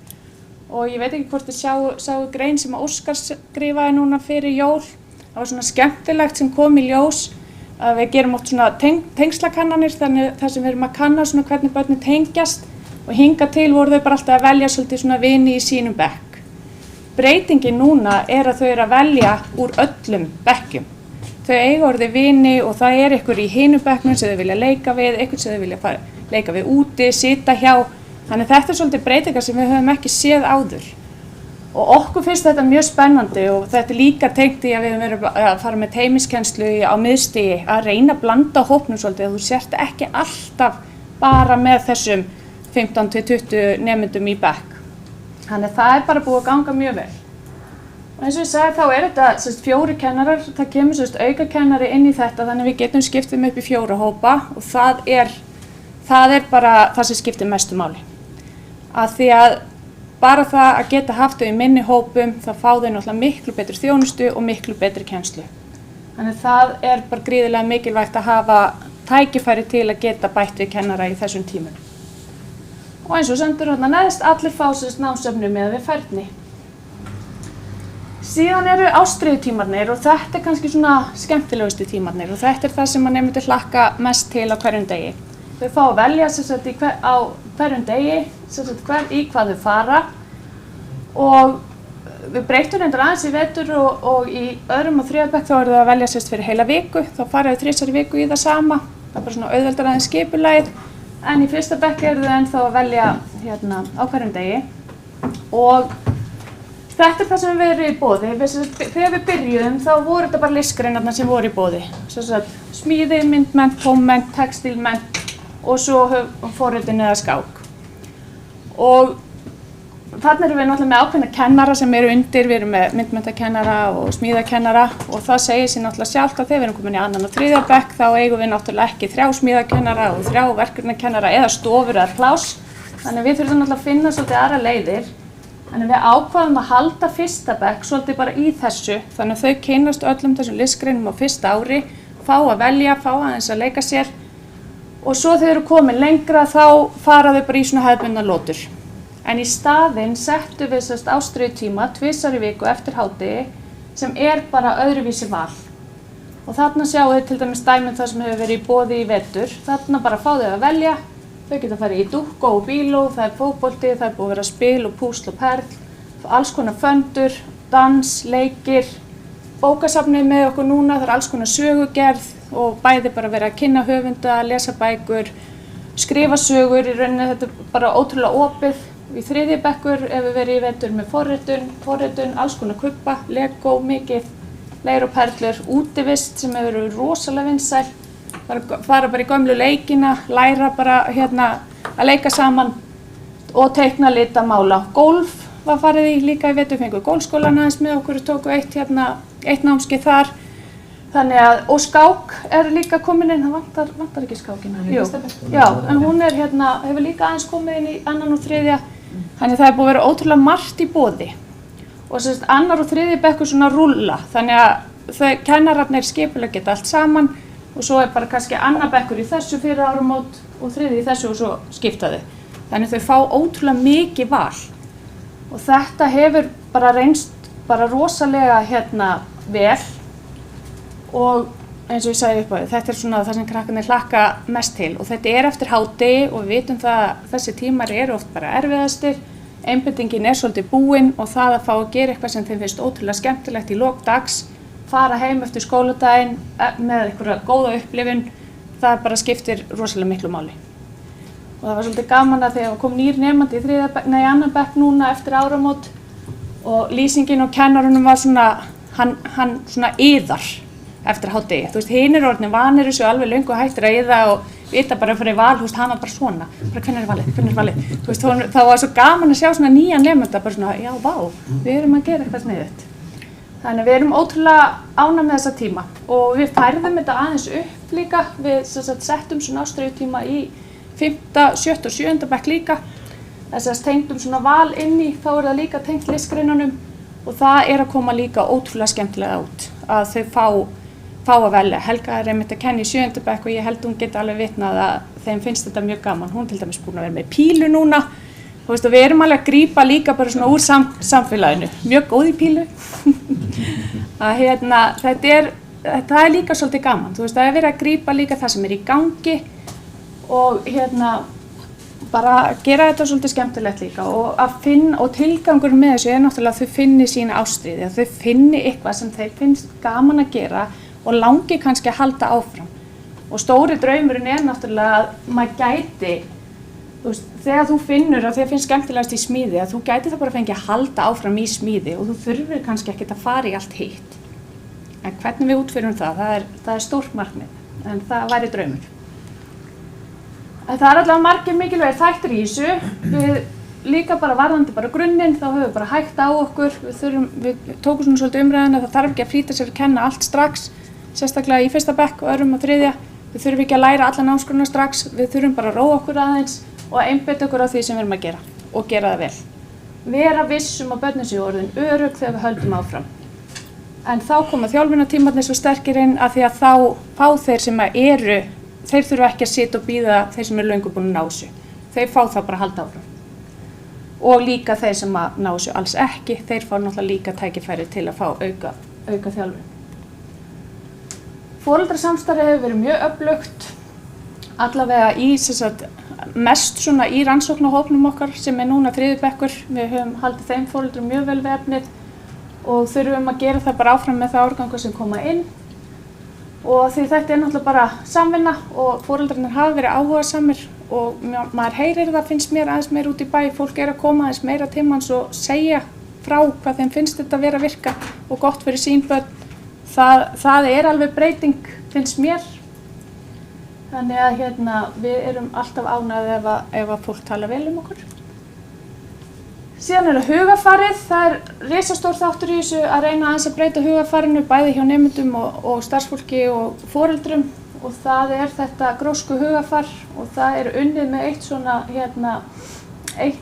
svona hugarfar í rauninni svona ekki alveg í hverju mánuði en svona, ég veit ekki, kannski 6 vikur eitthvað svoleiðis og það búið að vera að vinna með hugrekki og þá reynum við líka að setja þetta svona aðeins upp á vegg þannig að þetta svolítið skýrt. Með sniglarnir til dæmis æðislegir, þetta siglan. Við komumst í mark á endanum og við förum hægt. Hérna svona dæmi bókstafa- og hljóðaskimunina sem ég var að segja frá upphafi, sem svona lestrarprófið, þar sem þetta fyrsta skimunum sem þau taka til að athuga hvar þau eru stödd. Og það bara svona einfalt. Þetta byggir í rauninni bara á hvaða stafi þekkjuru og hvaða hljóð. Og þekkjuru hástafi og lágstafi. Þannig að það bara kennararnir bara merkja, bara gult og grænt, bara hvað þú þekkir og svo þetta bara talið út hvað þekkir mikið. Þannig að þetta mjög einfalt, það enginn að lesa neitt bara strax í september. Fyrst bara verið að kanna stafina. Og það alltaf skimun í upphafi skólaárs, bara strax í september, önnur skimun í janúar, það sem að þau sjá bara hvað hefur bæst við og við notum sama blað. Þannig að þau sjá hvað þau bæta við. Sjá hvað þau gátu og sjá hvað þau geta bætt við. Þannig það líka ótrúlega gaman fyrir þau að sjá það. Af því að þó þú getur bara 3 og gastu kannski 5 næst. Þannig að þú hefur alltaf eitthvað bætti. Og svo þriðja skimunin í maí og við notum þær niðurstöður í námsmati hjá okkur og þær niðurstöður eru líka notaðar í rannsókninni. Maí niðurstöðurnar. Hitt meira bara svona fyrir okkur. Þetta dæmi þá sem eru komin lengra. Þegar við tökum næstu skimun í janúar þá ekkert allir að fara endilega í bókstafinu hljóð, þeir sem kunnu þá erum við ekkert að mæla það aftur og þá færu þau kannski að lesa svona stök orð, bæði með hástöfum og lágstöfum, sum taka bara orðin, sum taka setningarnar og sum alveg komin hingað. Þannig að við prófum þau líka eftir hverju stöð. Við erum ekki að prófa barn sem getur lesið þennan texta, við erum ekki að láta það fara í bókstafaprófið. Þau löngu komin lengra. Þannig að prófin fara líka eftir því hverju þau eru stödd. Síðan starffræðin, við erum bara búin að leggja mesta áhersluna á lesturinn og starffræðina og þar erum við líka bara að leggja ofur áherslu á grunnfærnina eins og tölurnar, talna skilningin, form, samlagningu og frádrátt. Við erum alltaf svolítið að tala bara núna fyrsta, annan og þriðja bekk, þannig að við erum ekkert komin lengra. Og við erum búin að skipta henni svona upp í vörðu sem við köllum, varða 1 þá bara áherslan fyrir fyrsta bekk, varða 2 fyrir annan bekk og varða 3 fyrir þriðja bekk og þetta bara ennþá í vinnslu. Það komin skimunarpróf fyrir fyrst og annan bekk og verið að vinna í skimunarprófi fyrir þriðja bekk bæði í lestrinum og starffræðinni. Eins og stendur hér, endurtekning og þjálfun eru lykilatriðin. Þannig að það eru þjálfunartímarnir og þessi endurtekning aftur og líka eftirfylgnin. Þegar þau eru búin að taka sér skimunarpróf þá markvisst unnið með það sem að þarf. Þeim ekki bara stungið ofan í skúffu og ekkert gert meira með það. Þá þeim skipt í hópa og það sérstaklega unnið með það. Og það var kannski svolítið það sem vantaði stundum hjá okkur. Með þessu breytum við auðvitað aðeins námsmatinu hjá okkur. Við erum svolítið að reyna að einblína á hvað í raun þurfa nemendur nauðsynlega að kunna eftir ákveðinn árgang. Aðalnámskrafan rosalega stór og mikil og þau eiga að kunna alveg ótrúlega margt. Og það eiginlega bara ógerlegt að komast yfir það, þannig við erum aðeins að reyna að ramma þetta betur inn hvað nauðsynlegt að kunna. Og við tókum út þessi leshraðapróf sem þið hafið eflaust heyrt umræðu Ég ætla nú ekki hana hér, en við allavega tókum það ákvörðun að taka þau út. Og við erum að taka þau svona hægt og rólega út, við tókum þau ekki alveg út í öllum skólanum strax, en við erum búin að taka þau út hjá þeim sem eru í Kveikju Neistan og unglingastigið. Við byrjuðum á því. Svo hægt og rólega bara detta þau út bara með hverjum árgangi. Og aðalnámsmatið þá bara þessi próf sem ég var að sýna ykkur áðan og annar bekkjarprófið heitir læs og læs 2, lestu heitir fyrsta prófið og læs 3 núna í vinnslu og verður nú vonandi orðið tilbúið fyrir vorið. og við gerum þá bara nýja matsramma sem við setjum upp á Mentor og við vorum að klára núna að gera matsramma í lestrinu frá 1. til 4. bekk sem fylgir þeim þá bara upp og við ætlum bara að nota það í staðinn fyrir að nota frá Menntamálastofnun.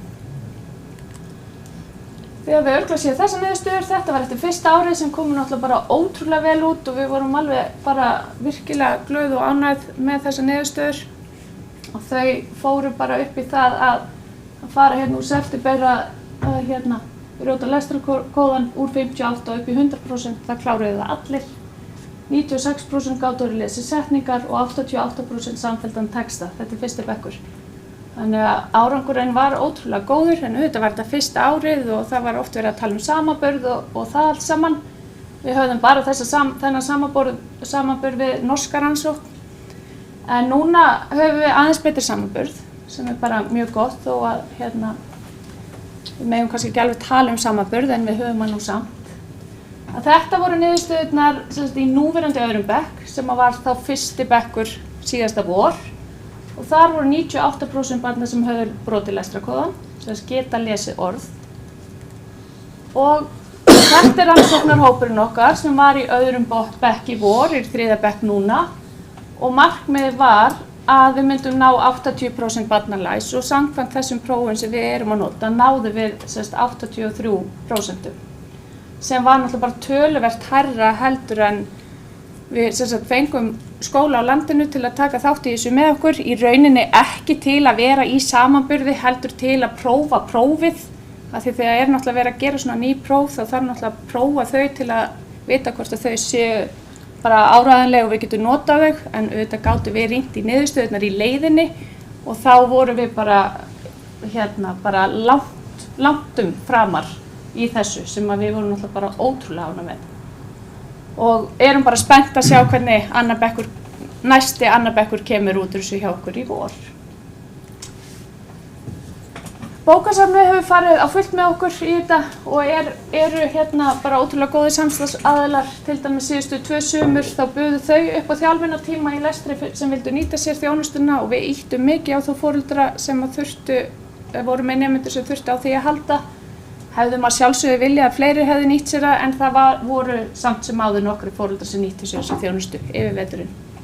Þannig að við þurfum líka ná foreldrunum með og bara að þau fatti hvað er næs að fara á bókasafnið og eiga góða stund þar og geta fengið líka aðstoðina.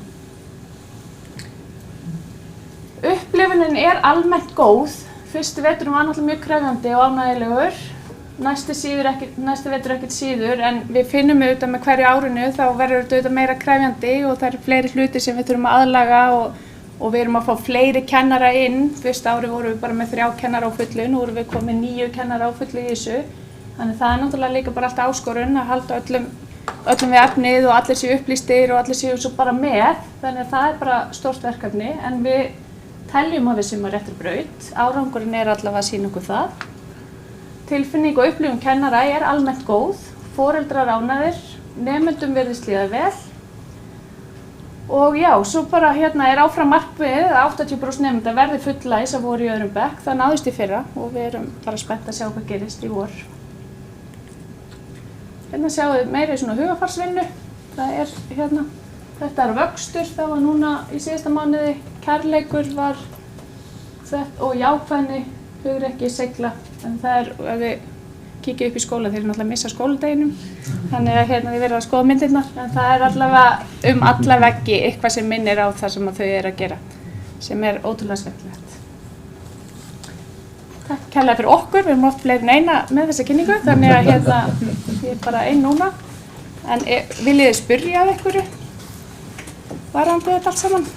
Það er svona hratt yfir kannski. Já, hafið eitthvað skoðað sérstaklega erlenda nemendur? Ekkert sérstaklega. Markmiðið með verkefninu er náttúrulega bara að lyfta öllum upp, en það sem við náttúrulega finnum að þetta náttúrulega styður ótrúlega vel við þau. Þau fá náttúrulega í þessum minni hópum meiri þjónustu og í sumum tilfellum þegar í þjálfunartímanum þegar eru 4 hópar, þá höfum við stundum haft tækifæri meira að vera með 5. hópinn með því að taka þá einstaka nemendur líka út og það er oftar en ekki erlendu börnin. Þannig að við vonum að þetta einmitt geti bara hjálpað þeim ekki síður sko. Það sé ekki svona bein áhersla á það kannski. Mér langar að því að við rættum daginn, við langar að fara aðeins yfir stöðuna hvernig stúlkur og drengir standa. Já, það var nefnilega svolítið áhugavert að hjá okkur engin marktækur munur á drengjum og stúlkum í niðurstöðunum, bara á lestrinum. En frá niðurstöðunum sem komu annars staðar af landinu þá var mjög marktækur munur á hvað strákarnir voru eða drengirnir voru slakari. Þannig að okkur finnst það náttúrulega mjög spennandi að líka bara fylgjast með þegar framlíða stundir hvort að þetta sé raunin hjá okkur. Þannig að það er bara frábært í allir þessu umræðu drengina sko. Og tengja þetta eitthvað svo upp fyrir, í árganga sem eru ekki, byrjið ekki í þessu, eldri krakkar? Sko, markmið í rauninni að það bætist bara alltaf nýr árgangur við á hverju ári, en við erum náttúrulega búin að taka út ákveðna hluti. Við erum búin að setja þjálfunartíma upp í 7. bekk, þar sem við náum að setja 4. kennarann inn í íslensku stærðfræði í x marga tíma á viku og ástríðutímana á valið höfum við sett inn á miðstig líka. Þannig að við erum alveg að reyna að tína úr það sem við getum og finnum að að virka, en ætlum samt sem áður líka fara bara hægt, þannig að við séum ekki að taka of mikið í einu. Það líka hluti af því. Þetta var að komast í aðra skóla? Eru aðrir skólar farnir að horfa á þetta? Það eru margir skólar farnir að horfa til okkur, já, og við fáum mjög mikið af fyrirspurnum bæði bara frá skólum og sveitafélögum að fá kynningar og við þurfum til dæmis bara aðeins að fara svona að skoða hvernig við ætlum að við getum náttúrulega sem skóli ekki endalaust verið bara með fólki okkar út allt að kynna, við þurfum svona aðeins að skoða þetta. En það semst eitt skóli sem svona farin af stað að byrja að pröfa sig áfram í þessu, sem bara mjög áhugavert og bara gaman að fylgjast með. Og því að Margrét spurði erlendu krakkana, eru þau alveg inn í þessu, það bara allir nemendur inn í þessari könnun? Það ekkert gert greinamunur á Íslendingum eða erlendum? Nei, af því að þau eru svo sem bara líka að læra hljóðin, þannig að allavega svona þessi yngstu, þetta flóknara þegar þau eru að koma kannski inn á eldri stigum, en þau eru bara allir í sama prógrami. Ég ætla bara að taka undir þetta með ástríðutímana þegar hún í með barn í 5. bekk og það eru örugglega 4 barn í 5. bekk sem bæjarfulltrúar meina. Og þetta maður spyrir yfir daginn hvernig var skólinn bara æðislegt, ég var í ástríðutíma. Það var einhvern veginn, það alltaf toppurinn að deginum. Akkurat. Og þar finnum við til dæmis eins og á miðstöðinu og við erum alltaf að reyna að finna leiðir til að það rosa stökk frá 4. upp í 5. bekk. Það bætast bara við 5 heilar kennslustundir á viku og þannig að þú ert bara komin í 40 mínútum eða jafnvel klukkutíma lengur á hverjum einsta degi og sem rosalega langur dagur fyrir, það ekkert mikill munur á krakka í 4. og 5. bekk en þetta rosalega mikill munur á skóladegi og við erum með svona tíma til dæmis eftir hádegi, það bara held ég rosalega mikilvægt af því það enginn að fara að sitja í stærðfræðitíma eða bóklegum náttúrufræðitíma frá 1 til 3 eða eitthvað svoleiðis. Þannig að það líka bara hluti af þessu, að fara heim úr skóladeginum svolítið glaður. Það skipt svolítið máli. Ég vildi þá bara fyrir hönd okkar allra þakka þér kærlega fyrir þessa greinargóðu lýsing á þessu og ég vildi bara fyrir mitt leyti segja að þetta með því sem maður stoltastur af hér í okkar ágæta bæ. Takk fyrir það, við erum mjög stolt líka. En mér langar áður nú steyst þessu svo smartinu. Mér langar bara að skila bara rosalega góða kveðju af því við höfum rætt hér í þessum hópa, við erum gríðarlega stolt af skólanum, stolt af fólkinu, við vitum þetta mikil vinna og þetta bara eitthvað sem orðið svona fjöður í hatt okkar Vestmanninga og talaður þannig að þú skila góður kveðju. Ég ger það. Takk fyrir og takk fyrir að leyfa mér að koma. Takk.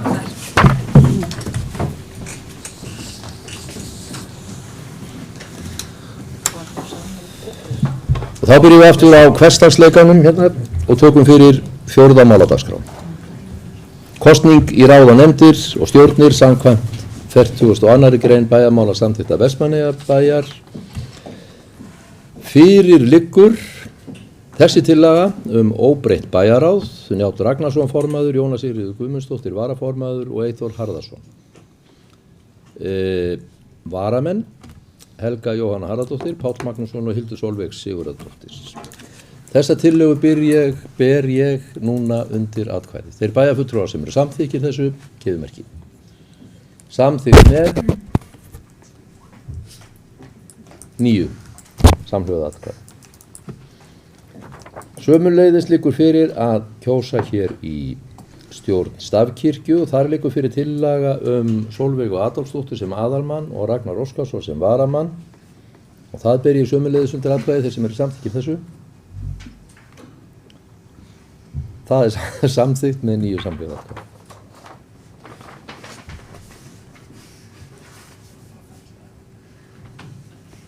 Fór eitthvað fram hjá mér hérna í... Þá er þetta ekki staðfesting á almannavarnanefnd eða er þetta kosning í almannavarnanefnd? Þá er hún tilgreind hér og farið til bóka hér svohljóðandi. Karl Gauti Hjaltason, lögreglustjóri, hann situr þarna skyldusetu samkvæmt lögum, Íris Róbertsdóttir, formaður, bæjarstjóri.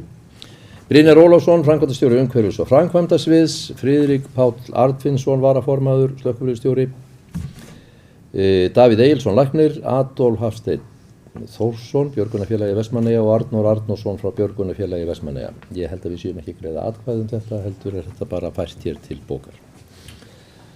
Og þá er tekið fyrir 15 mála dagskrá, sem er dagskrá bæjarstjórnarfunda. Þetta er sömuleiðis nánast tilkynning hér farið til bókar. Við erum ekki að breyta fundartíma, heldur erum við að færa umræðu ársreikninga fram einn fund. Fyrri umræða verður sem sé 21. mars í stað 11. apríl og seinni umræða verður 11. apríl í stað 7. maí. Þetta kallar ekki á frekari umræður hér heldur. Og þá tökum við fyrir 7. dagskrármálið sem er umhverfis- og skipulagsráð Vestmannaeyja, fundur númer 396. Liður 1 sem er Kirkjuvegur 21 umsókn byggingarleyfi fyrir Sólskála liggur fyrir okkur hér til staðfestingar. Orðið er laust þetta mál, vill ykkur tjá sig, svo er ekki og þá göngum við til atkvæða. Þeir sem samþykkja erindið gefi merki og það er samþykkt með 9 samhljóða atkvæði. Liður 5, endurskoðun á vinnureglum við úthlutun byggingarlóða hjá Vestmannaeyjabæ. Þetta liggur sömuleiðis fyrir til staðfestingar. Orðið er laust, vill ykkur tjá sig þetta mál. Enginn hefur kvatt sér hljós og þá göngum við til atkvæða það. Þeir bæjarfulltrúar sem eru samþykkir þessu gefi merki og það er samþykkt með 9 samhljóða atkvæðum. Þá tökum við fyrir 7. dagskrármálið, bæjarráð Vestmannaeyja, fundur númer 3209. Liður 5, gjaldskrá Vestmannaeyjabæjar fyrir árið 2023 liggur fyrir til staðfestingar. Orðið er laust. Enginn kveður sér hljóðs. Þeir sem eru samþykkir gjöru svo vel að gefa merki. Samþykkt með 9 samhljóða atkvæðum. Liður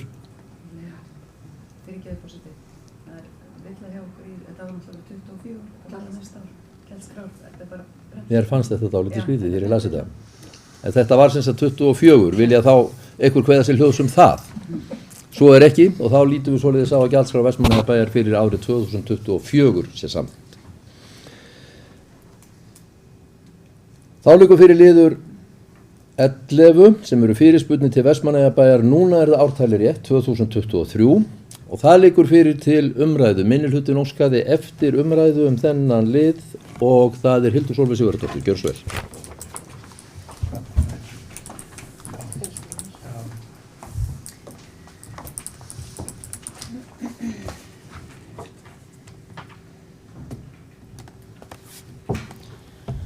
Forseti, bæjarfulltrúar og gestir, já, ég vildi bara í ljósi þessa máls svo aðeins ítreka eftirfarandi að það sé mikilvægt að stjórnendur Vestmannaeyjabæjar beri ríka virðingu fyrir lögbundinu upplýsingaskyldu stjórnvalda samkvæmt upplýsingalögum.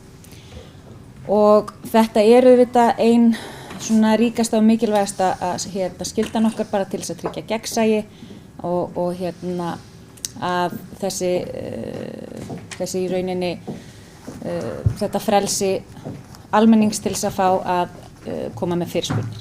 Og það eru engar takmarkanir í lögum hversu margar fyrirspurnir almenningur má beina til stjórnvalda. Þetta kom mér svona svolítið á óvart að lesa. Þetta hefur aldrei verið í rauninni tekið upp áður, þannig að þetta kom mér svolítið óvart, þetta væri þannig til umræðu.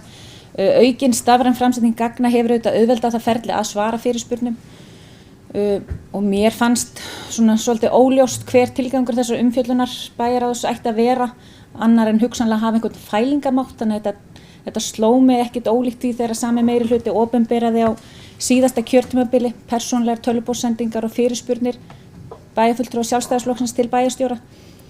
En að því sögðu þá bara eins og ég sagði áður í byrjun ræðunar að bara mikilvægt að við berum ríka virðingu fyrir þessum lögvarða rétt almennings og óskandi að allir þeir íbúar, fjölmiðlar, kjörnir fulltrúar og aðrir þeir sem hafa áhuga á stjórnsýslu Vestmannaeyjabæjar beini áfram sínum fyrirspurnum til stjórnvalda, formlega eða óformlega, og fái við þeim svör líkt og lög kveða á að sé réttur þeirra.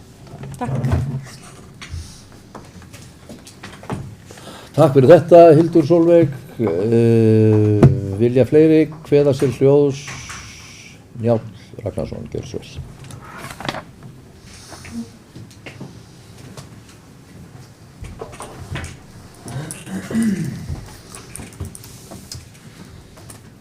Hátt æruvirðandi forseti, það nú þannig að ég get tekið undir það sem að kom fram í máli Hildar Sólveigar. Upplýsingalögin eru nokkuð skýr og varða upplýsingagjöf stjórnvalda til almennings. Og það alveg rétt, það engar takmarkanir á því hvað ganga má langt í því að leita eftir upplýsingum frá stjórnvöldum. Og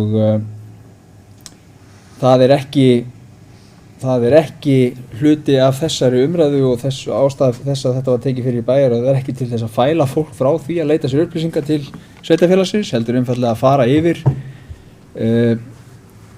fara yfir það hversu margar fyrirspurnir hafa borist og ástæðan fyrir því er mjög einföld að bæjarráð hefur umsjón og eftirlit með fjármunum sveitarfélagsins, ber að fylgjast með því að það sem er sett í fjárhagsáætlun að það standi og við keyrum ekki fram yfir og svo framvegis, og þetta þekkir bæjarfulltrúinn Hildur Sólveig Sigurðardóttir mjög vel eftir að hafa setið 1 ár á síðasta kjörtímabili í bæjarráði. 2 ár, best afsökunar, þetta alveg rétt, hún setið 2 ár í bæjarráði á síðasta kjörtímabili og hafði þar af leiðandi þessar eftirlitsskyldur sem fulltrúi í bæjarráði. Þegar að kostnaður verður mikill vegna þessa, alveg eins og annar kostnaður hjá sveitarfélaginu, og þá þarf bæjarráð að vera upplýst um það og geta fylgst þá með því og brugðist við því ef það þarf þá að auka heimildir til þess að sinna þessari skyldu okkar, alveg eins og að auka heimildir til þess að sinna hverri þeirri skyldu sem að sveitarfélagi stendur frammi fyrir. Þannig að það var nú ástæðan fyrir því að þetta mál var tekið á dagskrá og afgreitt með þessum hætti. En að öðru leyti þarf svo sem ekki mikið að ílengja þessu máli að mínu viti, en svo sem hægt að taka undir það eiga allir rétt á að spyrja öll stjórnvöld hvað sem að kemur á þeirra borð.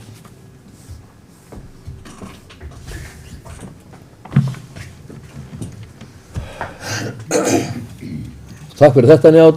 Vilja fleiri taka til máls undir þessum lið? Svo ekki, og þá umræðu lokið. Liðir 1-4, 6-10 og 12-13 úr þessari fundargerð bæjarráðs Vestmannaeyja 3209 eru lagðir fram hér til upplýsingar. Þá tekið fyrir 8. dagskrármálið, framkvæmda á hafnaráð, liður 3, þetta fundur númer 300, liður 3, Hamarsskóli, viðbygging, liggur fyrir til umræðu. Minnihlutinn óskaði eftir þessari umræðu. Hildur Sólveig Sigurðardóttir, gjörðu svo vel.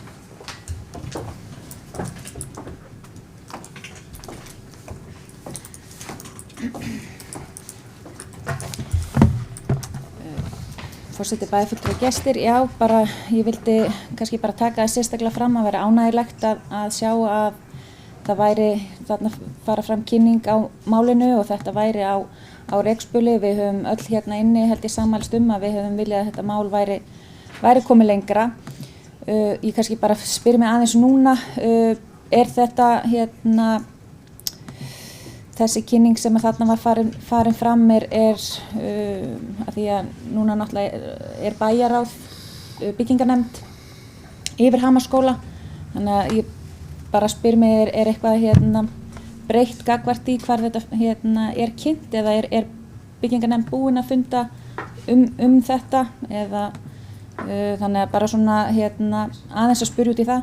En ég fagna þessu að þetta sé bara alltaf aðeins að potast áfram hjá okkur og í ljósi til dæmis bara þessu góðu yfirferðar þetta öfluga starf sem er unnið innan Hamarsskóla eins og skólastjóri var að fara yfir áðan að þá auðvitað viljum við öll bara íta held ég þessu máli ennþá framar en ég vildi bara taka það áfram að ég er bara mjög glöð að sjá að þetta er að halda áfram og vildi bara taka það sérstaklega fram og svona kannski aðeins forutnast það er byggingarnefnd búin að vera að funda sérstaklega þetta. Takk.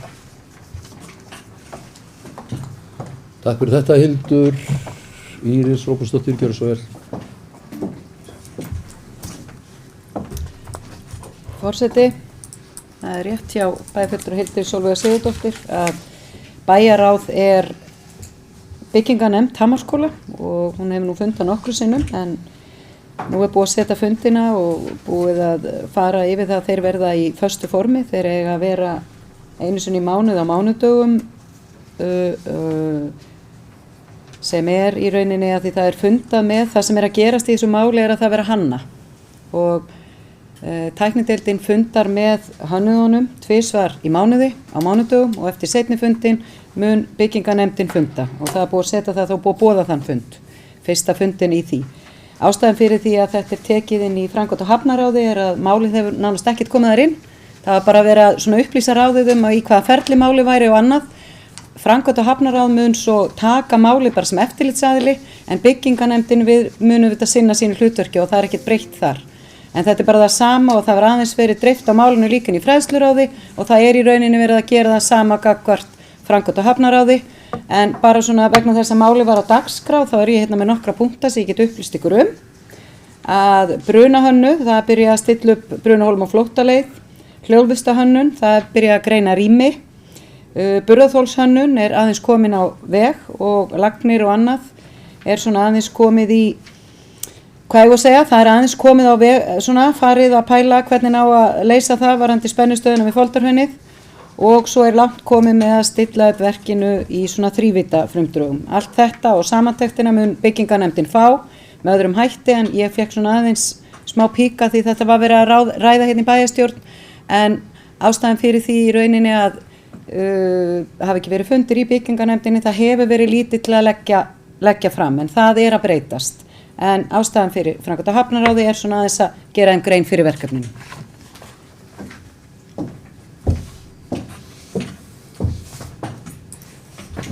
Takk fyrir þetta. Vilja fleiri taka til máls undir þessum lið? Svo er ekki. Þá er umræðu lokið. Liðir 1-2 í þessari fundagerð framkvæmda og hafnaráðs númer 300 liggja fyrir til upplýsingar. Þá tekið fyrir 9. dagskrármálið sem er fræðslur á Vestmannaeyja, fundur númer 381, þar liggja fyrir liðir 1-5 til upplýsinga. Og þá tökum við fyrir 10. dagskrármálið umhverfis- og skipulagsráð Vestmannaeyja. Fundur númer 397, liður 1, breytt deiliskipulag fyrir íþróttamiðstöð Vestmannaeyja liggur fyrir til staðfestingar, orðið er laust. Enginn kveður sér hljóðs. Og þá göngum við til atkvæða þetta breytta deiliskipulag og þeir bæjarfulltrúar sem samþykkja gjöra svo vel gefið merki. Það er samþykkt með 9 samhljóða atkvæða. Liðir 2 í þessari fundargerð 27 liggja fyrir til upplýsingar. Þá er tekið fyrir 11. dagskrármálið fjölskyldu og tómstundaráð Vestmannaeyja, fundur númer 301 þar sem liðir 1-4 liggja fyrir til upplýsinga. Og þá erum við komin að 12. dagskrármálinu, bæjar á Vestmannaeyja, fundur númer 3210. Liður 3, minnisvarði í tilefni 50 ára gosloka, liggur fyrir til umræðu. Minnihlutinn hefur óskað eftir þessari umræðu, orðið er laust. Margrét Rós, gjörðu svo vel.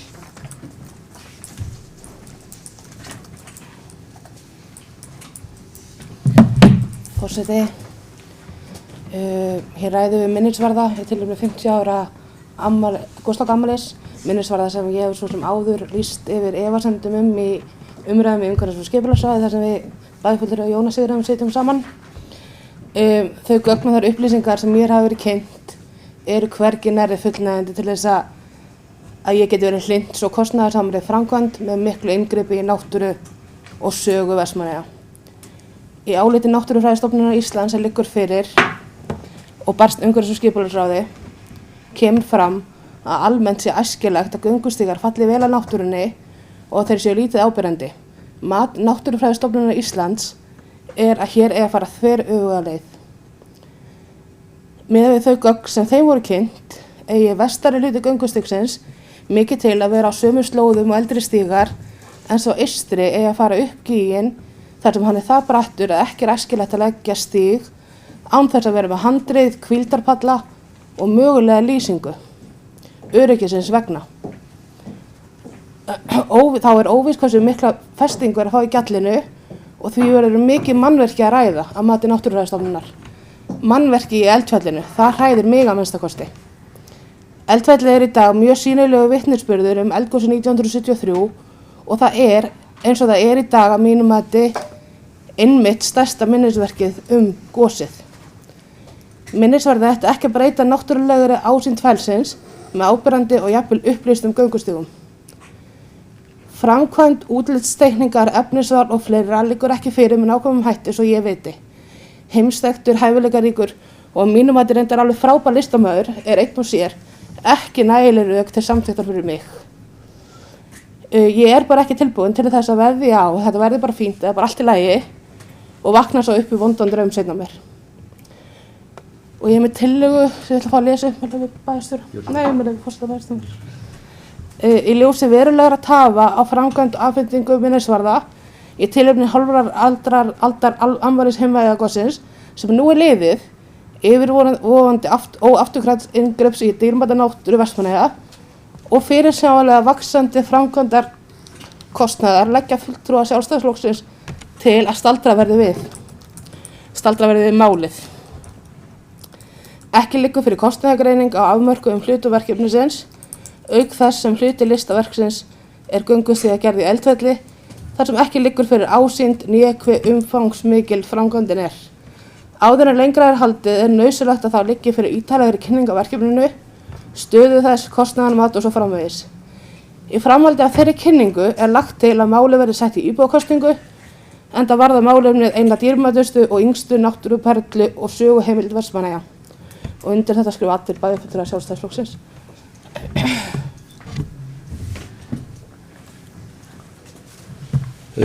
Takk fyrir þetta, Margrét Rós. Með leyfi varaforseta þá ætla ég að taka til máls aðeins þetta mál.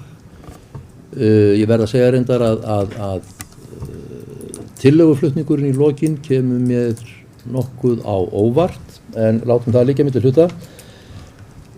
Málið sjálft er á því stigi núna, svo ég upplýsi bæjarfulltrúa það, að samningurinn við listamannin, við stúdíó listamannsins í Berlín hann hefur ekki verið fullgerður, honum er ekki lokið og það stafar fyrst og fremst að því að það hefur orðið talsverður dráttur á því að ríkið og ráðherra þess málaflokks sem hér ræðir gætu gengið eða formgert frekari fjárskuldbindingu ríkisins út af þessu verki með þeim hætti sem væri viðunandi fyrir okkur hér í Vestmannaeyjum og ég hygg að bæjarráð hafi á sínu síðasta fundi farið yfir það. Eins og þið munið að þá voru upphafleg kostnaðaráætlun, þá voru menn að gera ráð fyrir svipuðu framlagi af hálfu ríkis og bæjar. Síðan í þessari uppfærðu kostnaðaráætlun listamannsins, þar með talið með göngustígnum sem Margrét Rós er að tala að þá hefur sú upphæð hækkað og ríkið komið með viðbótar skuldbindingu tvíþætta sem kynnt var í bæjarráði núna fyrr í vikunni. Þannig að staða málsins er þessi, við þurfum að fá framgengt inn í þennan samning eða þetta uppkasta samningi eins og hann liggur núna fyrir við stúdíóið, þá þurfum við að fá 2 fyrirvara samþykkta af hálfu okkar viðsemjenda áður en kemur til þess að þessi samningur verði undirritaður. En að öðru leyti vísa ég þetta til þess að fyrir liggur samþykkt bæjarstjórnar verkið og við höfum undirgengist ákveðna skuldbindingar þar að lútandi bæði gagnvart ríkinu og þessar munnlegu skuldbindingar gagnvart listamanninum. Þannig að það þá sjálfstæð og býsna viðamikil ákvörðun ef við ætluðum að hætta við verkið á þessum tímapunkti. Þannig að ég ætla að leggja til að þessari tillögu sem hér var framborin af hálfu sjálfstæðismanna, henni verið vísað í fyrstu lotu til umfjöllunar í bæjaráði áður en tekin verður endanlega afstaða til hennar hér í bæjarstjórn, því að hún felur auðvitað í sér býsna viðurhluta mikla breytingu, því að við höfum gengið til samstarfs og samninga við aðila sem við erum bundnir og ef til þess kæmi að bæjarstjórn vildi breyta afstöðu sinni að þá það ekki rétt gert svona hér á þessum fundi þar sem tillagan borin fram og kemur minnstakosti mér að óvörum. Orðið laust, Íris Róbersdóttir.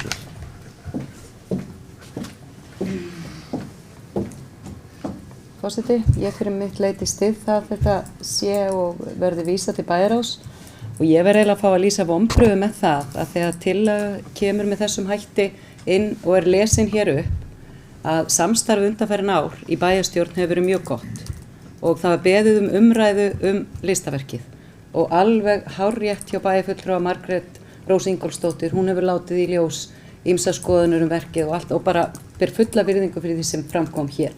Ég hefði bara haldið að svona, hvað ég var að segja, samstarfsins og samtalsins vegna hefði verið eðlilegt að fulltrúar sjálfstæðisflokksins hefðu nú kannski bara sagt frá því þeir ætla að leggja fram tillögu og kannski hefðu við getað saminast einhverja útgáfu og það hefði verið svona allra hluta vegna því hvernig samtalið og samstarfið hefur verið allt til að ég láta vita að því þetta ekkert bara tillaga þetta tillaga þar sem við erum að ganga tilbaka frá viljayfirlýsingu sem við erum búin að skrifa undir við ríkið.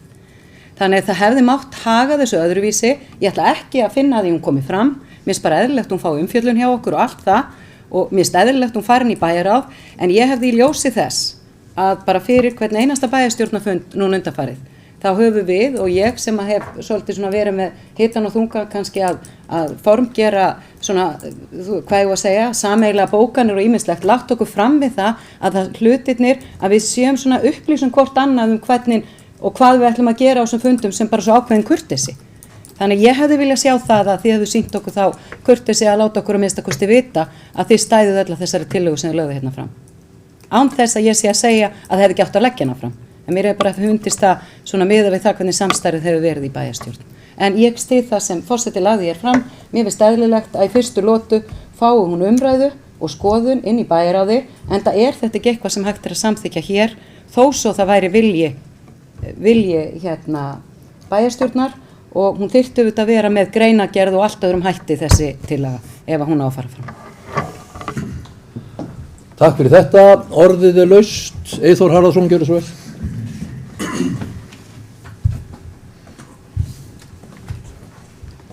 Já, forseti, góði bæjarfulltrúar. Já, þetta er auðvitað mál sem að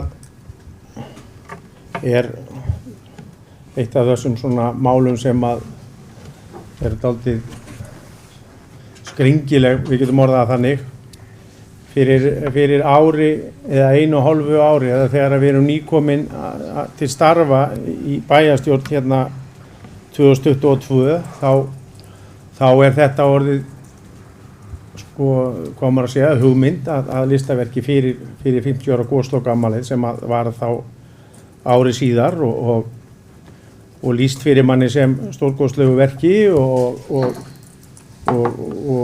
útskýrt hvernig kostnaður myndi skiptast milli ríkis og bæjarfélags og við erum í rauninu öll búin að samþykkja þetta listaverk og fjárframlög til þess en það var auðvitað gríðarleg vonbrigði þegar að svo rann upp afmælishátíðin og auðvitað fyrir hana var orðið ljóst að þetta myndi ekki klárast og nú er orðið, nú talar fólk þetta listaverki sem átt að vera hérna í 50 ára minnismerki Goðslokaafmælið, að það í rauninni er lítið að frétta af því og það kemur alveg fram í máli bæjarfulltrúa Margrétar að hérna hún hefur allan tíman verið svona frekar skeptísk með þetta listaverk og ekki verið í rauninni sátt við það en spilað með, ef við getum orðað það þannig, eins og kannski margir fleiri. Við erum verið að samþykja fjárframlög í eitthvað sem við vitum ekki hvað er út af þetta listaverk og við munum aldrei hanna listaverkið við bæjarfulltrúanir. Við getum ekki farið að fikta í því hvernig þessi göngustígur lítur út, en þegar það er farið að vitna í svona, hvað maður að segja, svona orð frá náttúrustofnun þar sem er farið að óttast einhverja mikið tjón á eldfellinu, þá kannski er ekkert skrítið að fólk staldri við og spurji sig, ættu við að eitthvað að fara að endurskoða þetta. Ég veit til dæmis ekki í þessum töluðu orðum hvort við getum bakkað út úr þessu. Er búið að borga listamanninum eða er þetta bara of seint? Ég veit það ekki. En það hefur enginn getað svara manni neitt þetta mál. Og varðandi hvað bæjarstjóri Íris Róbertsdóttir sagði að hún hefði viljað kannski vita af þessu fyrirfund. Við vorum búin að biðja umræðu þetta og ég var búin að segja henni að það væri ekki samstaða í hópnum hvernig þetta mál yrði haldið áfram. Og þetta er niðurstaðan hjá okkur, það skiptir engum máli hvort við erum 1, 2, 3 eða 4 þegar tillaga kemur fram. Og ekkert betra fyrir ykkur að vita eitthvað fyrirfram hvernig tillagan verður. Þetta er bara til umræðu núna og við getum bara rætt þetta og ég get ekki séð annað en að þetta sé bara skynsamleg umræða og vonandi komumst við bara að einhverju niðurstöðu sem að er farsæl. Takk. Takk fyrir þetta, Eyþór Njáll Ragnarsson, gjörðu svo vel.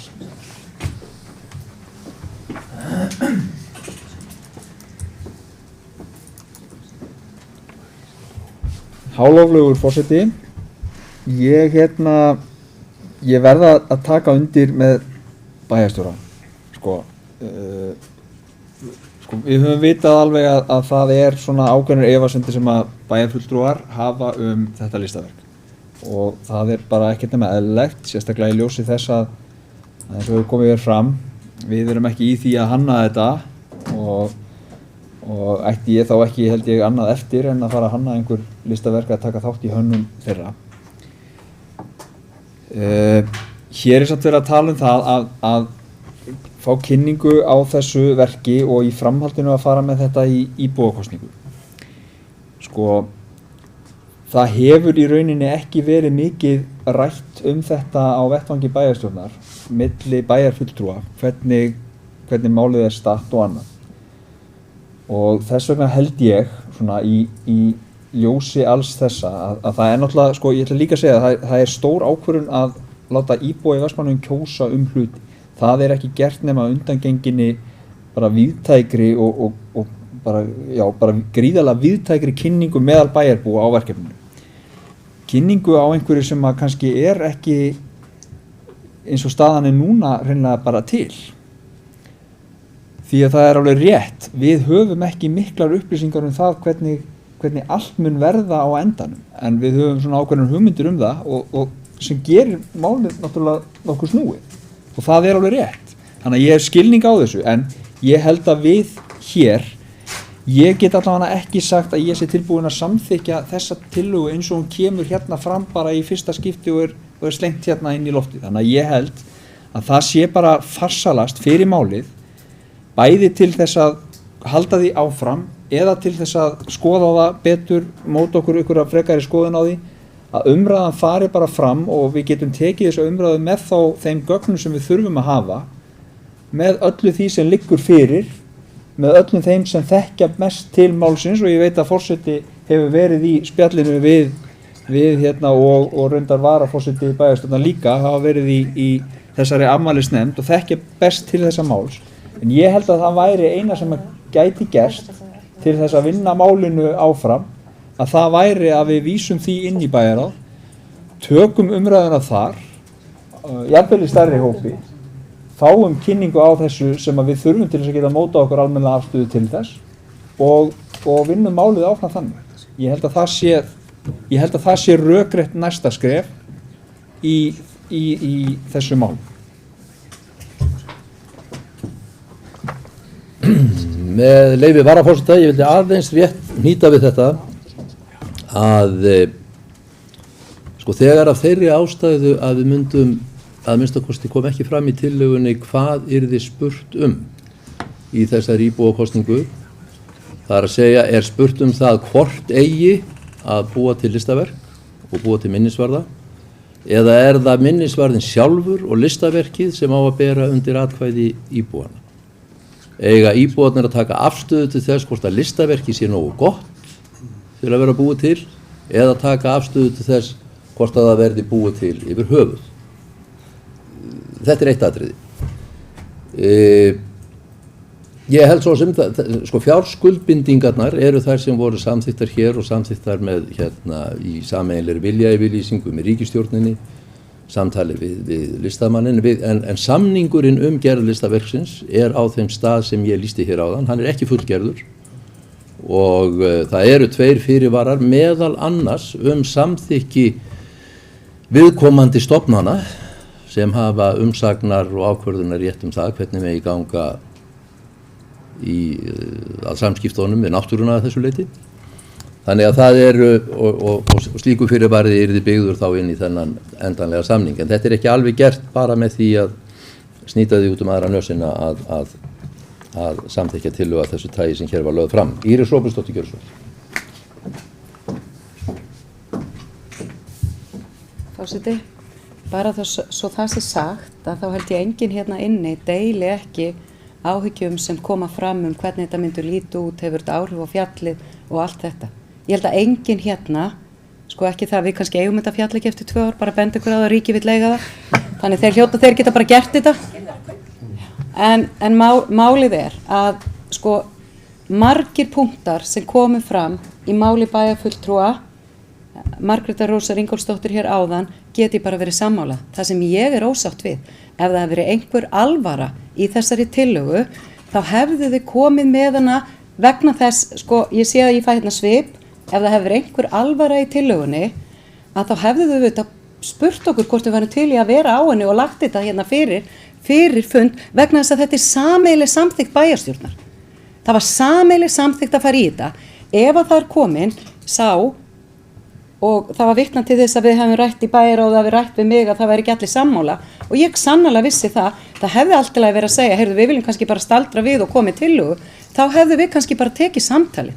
Og mér finnst ekki mikil alvara í tillögu sem er sett hérna fram og hún er ekki, bara við fáum ekkert hann að segja nema, hún er lesin upp. Þú veist, ef við eigum að samþykkja hana, að því þetta er sameiginlegt verkefni, öðruvísi eða þú ert að leggja fram tillögu eitthvað sem hún vilt gera sem við fórum ekki að stað sama með. Og ég bara gagnrýna það. Mér finnst ekkert að því að Margrét Rós komi fram með þessi sjónarmið og við skoðum þetta, mér finnst það sjálfsagt. En ef við eigum að geta samþykkt tillöguna hér, þá hefði verið hægt að minnstakosti að við værum allavega búin að kanna í hvað stöðu við erum, og bæjarfulltrúi Eyþór Harðarson sagði það bara sjálfur hérna áðan. Hann var ekki einu sinni viss við gætum gert þetta.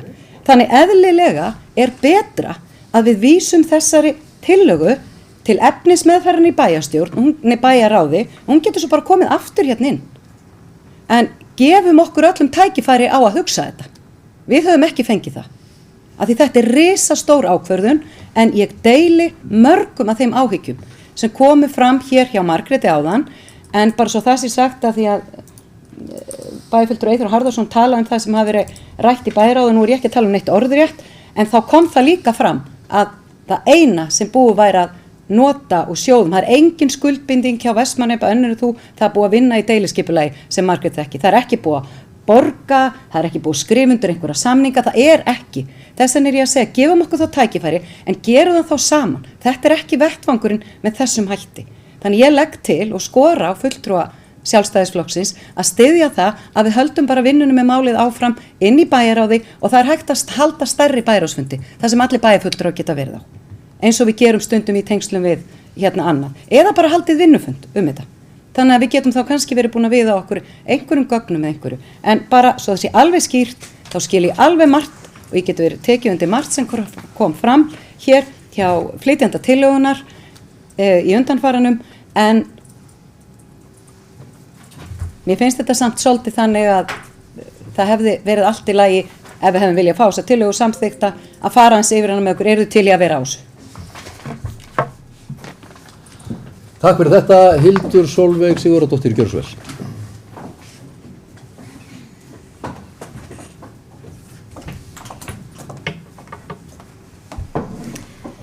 Já, forseti, bæjarfulltrúar, áheyrendur og gestir.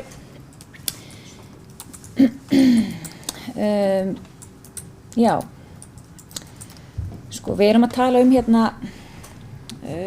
þessa tillögu og þennan minnisvarða sem kom þarna inn í bæjarráð og líkt og búið að koma hérna fram að þá voru margir og þar á meðal, eða allan einhverjir og þar á meðal undirritum með ákveðnar efasemdir varðandi það að ég upplifði að vera að skrifa út svona nokkurn veginn blindan tékka, að vera auðvitað treysta orðspori mjög mikils metins listamanns og sannarlega færs listamanns í að hrófla við náttúruperlunum okkar án þess að í rauninni vita nokkuð hver loka útkoman yrði og mér fannst það mjög erfitt. En núna þegar að því að það er auðvitað þetta afmæli eins og við erum búin að tala um, það er liðið, þannig að mómentið er í rauninni liðið og sama tíma og ég get ekki skilið þetta betur en þannig og ég myndi þá þykja kannski leiðréttingu á því ef svo er, að því að þegar upphaflega farið í verkefnið að þá ætlaði Vestmannaeyjabær að taka þátt og leggja fram 50 milljónir, þá ætlaði Íslenska ríkið að koma með 70 milljónir og svo skils mér að núna séu þá komnar aðrar 50 milljónir í viðbót. Þannig að þetta séu þá orðnar 170 milljónir. Af því að upphaflega skildi ég að þetta væri forsætisráðuneyti sem var að koma með þessar milljónir, svo komin hérna frá menningarráðuneyti 50 milljónir. Þannig að mér finnst þetta, bara til dæmis þessar einföldu tölur, er ég ekki með á hreinu. Ég er ekki með á hreinu gott að heyra eins og kom fram í máli bæjarstjóra, það er ekki búið að fara í neinar fjárhagslegar skuldbindningar gagnvart fjármunum sveitafélagsins. En það er líkt að kom fram í máli bæjarfulltrúa Njáls Ragnarssonar að það er bara svo margt á reiki og mér finnst persónulega líka því að eins og við höfum oft talað um hér á þessum fundum að við viljum fara vel með skattfé allra, ekki bara Vestmannaeyinga, að þess vegna set ég bara svona pingu spurningamerki af hverju eru við að fara að samþykja það verði jafnvel ennþá fleiri fjármunum eins og ég allavega gæti ekki skilja þetta öðruvísi. Mómentir að mér finnst liðið og það er á þessum tíma ekkert búið að gerast, ég er ekki búin að sjá neinar nýjar upplýsingar þannig að ég átti ekki erfitt með að skrifa undir þessa tillögu af því að við höfum líka, við sjáum alveg hversu eiga hjarta okkar slær virkilega hátt. Við sjáum það bæði í umræðu náttúrulega núna um þessa óbyggðanefnd og þær tilraunir. Við sjáum það líka í mjög sterkri umræðu hafnaframkvæmdirnar okkar. Þannig að ég á persónlega svolítið erfitt með að halda áfram með þetta mál og á þess vegna ekki erfitt með að skrifa undir þetta. Ég á hins vegar svolítið erfitt með að hlusta að það sé verið að gera okkur það að vera ekki alvörugefin hér á fundum bæjarstjórnar af því að ég held að allir þeir bæjarfulltrúar sem sita hér inni taka sínum skyldum alvarlega og ætla okkur að koma hér inn með einhverjar, ég veit ekki, platttillögur. Mér finnst það bara pingu aumt og leitt, en það er ekki málið. Sannarlega er okkur þetta hjartansmál og Við vorum, eins og bæjarstjóri veit, það er búið að vera mjög margt í gangi, við erum bara búin að vera setja saman og hafa takmarkaðan tíma sjálf til bollalegginga. Einhvers staðar þurfa málin líka að byrja, einhvers staðar þurfa málin að fara fram. Hvar eiga tillögur sem þessar að fara fram annars staðar en á bæjarstjórnarfundum? Ég bara spyr mig. Þannig að ég skil ekki alveg þessa viðkvæmni, þetta er staðurinn fyrir okkur til þess að ræða hluti sem þessa, þannig ég skil ekki viðkvæmnina gagnvart því. En já, ég kannski ætla ekki að hafa mikið meira það að segja í bili, en þetta bara annars fyrir hljóðu. Takk fyrir þetta, Hildur. Með leyfi varaforseta þá vil ég aðeins bregðast við þessu síðasta sem kom fram í máli bæjarfulltrúa Hildar Sólveigar Sigurðardóttur. Óánægjan með framgang málsins, þannig að það er að segja það að tillaga sé borin fram með þessum hætti fyrirvaralaust, felst í því að þetta er ekki eins og hver önnur tillaga eitthvað smámál. Bæjarstjórn ákvað þetta samhljóða í samstarfi sín á milli meirihluta og minnihluta til hátíðabrigða í tilefni af 50 ára goslokaafmæli. Að koma með tillögu sem felur í sér að það sé fallið frá samhljóða niðurstöðu bæjarstjórnar af stóru tilefni sem þessu er nú ekkit annað en bara sjálfsögð kurteisi miðað við forsögu málsins og miðað við það hvernig þessa samþykkt bar að þá hefðum við gefið okkur meiri tíma til að ræða þetta saman í okkar hóp. Það er enginn að segja að þetta sé einhver plat tillaga, en tillagan er þess eðlis að hún hefði auðvitað, ef vel ætti að vera og einhver bragur ætti að vera á afgreiðslennar, þá hefði efni tillöguna verið afgreitt á sameiginlegum vettvangi og það hefði verið rætt þetta hvernig með skyldi fara. Auk þess sem samþykkt bæjarstjórnar samhljóða á sínum tíma er síðan grundvöllurinn fyrir sameiginlegri vilja yfirlýsingu með ríkisstjórn Íslands. Þessi er ekki snýtt út bara fyrirvaralaust inn á einhverjum bæjarstjórnarfundi að það sé hætt við allt saman. Hverslags bragur er á því gagnvart þeim aðilum sem við erum í samskiptum við? Eyþór Harðarson gjörðu svo vel.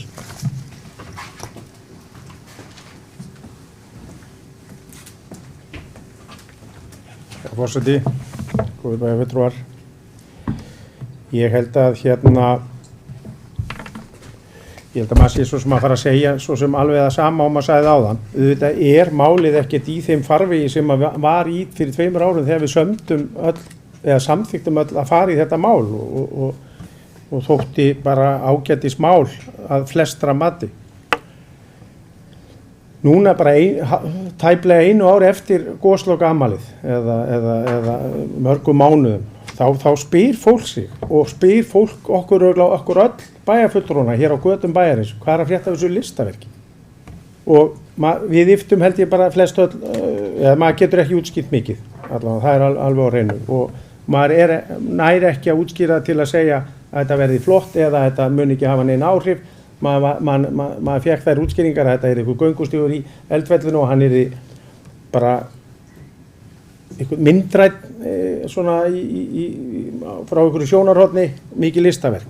En svo þegar að málið núna, þegar ekkert gerist, enginn einhvern veginn kemur með, og ég held að það sé ekki út af því að okkur sé að haldið leyndum upplýsingum, það er af einhverju málið bara þannig að það hefur hreyfst hægt og þá spyrjum við okkur að því hvort að við ættum kannski bara staldra við, metið þetta upp á nýtt í ljósi nýrra upplýsinga, við getum orðað þannig, ef þetta er að verða einhver, ég veit ekki hvort maður er að kalla monster göngustígur í Eldfellinu, en þú veist, þá er bara allt í lagi að ræða það og ég held að þó að við höfum nú talað flest það að samstarfið sé gott í bæjarstjórn, þá þýðir ekki það að við mögum ekki koma með tillögu á bæjarstjórnarfundum á þess að slá fólk út af laginu.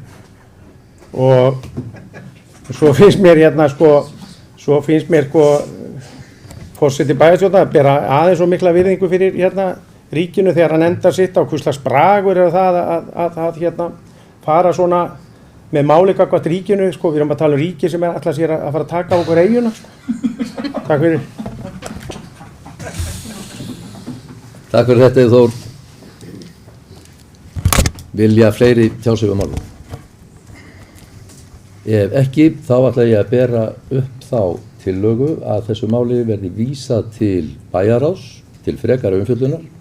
Ég held að við séum alveg sammála um það, að þetta sé allt í lagi að taka eina rispu á þessu, en svo ég vil þó ítreka það, að, sem ég sagði hérna áðan, að ástæðan fyrir því að þetta hefur nú dregist úr hömlum, vegna þess sem ég held að minnsta kosti bæjarráðs, ég held að okkur öllum hefði átt að vera ljóst,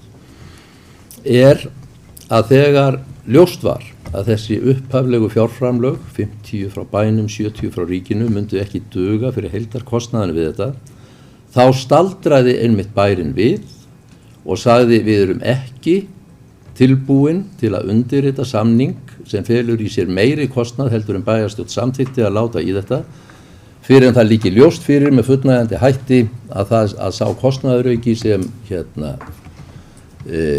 orðin var ljós af þessu að hann félli ríkisins megin í þessu.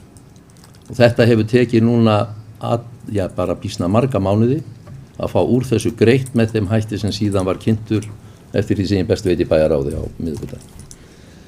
En ég sem sagt geri þá tillögu hér að þessu máli verði vísað til bæjarráðs. Þeir sem eru samþykkir þeirri afgreiðslu málsins núna, gjörðu svo vel. 10 mínútur, dugar það?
Ég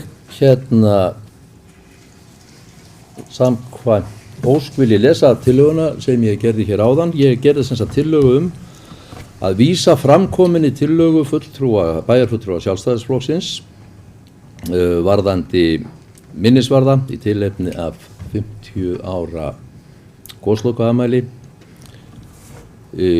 til frekari vinnslu og umfjöllunar í bæjarráði. Þetta til það. Vilja menn taka til máls tillöguna? Þá ber ég þessa tillögu undir atkvæði þeir bæjarfulltrúar sem eru samþykkir en gjöru svo vel að gefa merki. Og hún er samþykkt með 9 samhljóða atkvæði. Gjör svo vel.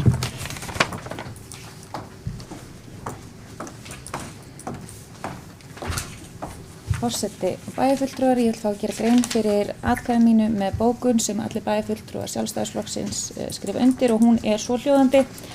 Undirrituð samþykkja að vísa málinu til bæjarráðs en leggja áfram áherslu á að verði málinu framhaldið verði það sett í íbúakosningu. Bókun lýkur. Takk fyrir þetta. Þá er umræðu þetta mál lokið.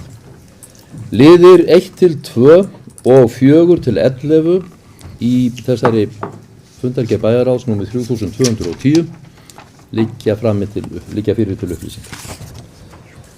Þá er tekið fyrir 13. dagskrármálið framkvæmd á Hafnaráð Vestmannaeyja, fundargerð 301, liður 1 liggur fyrir til upplýsingar. Og þá tökum við fyrir 14. dagskrármálið framkvæmd á Hafnaráð Vestmannaeyja, fundur númer 302, liður 1, gjaldskrá fyrir meðhöndlun úrgangs 2024 liggur fyrir til umræðu og staðfestingar og orðið er laust þennan lið. Hildur Sólveig Sigurðardóttir, gjörðu svo.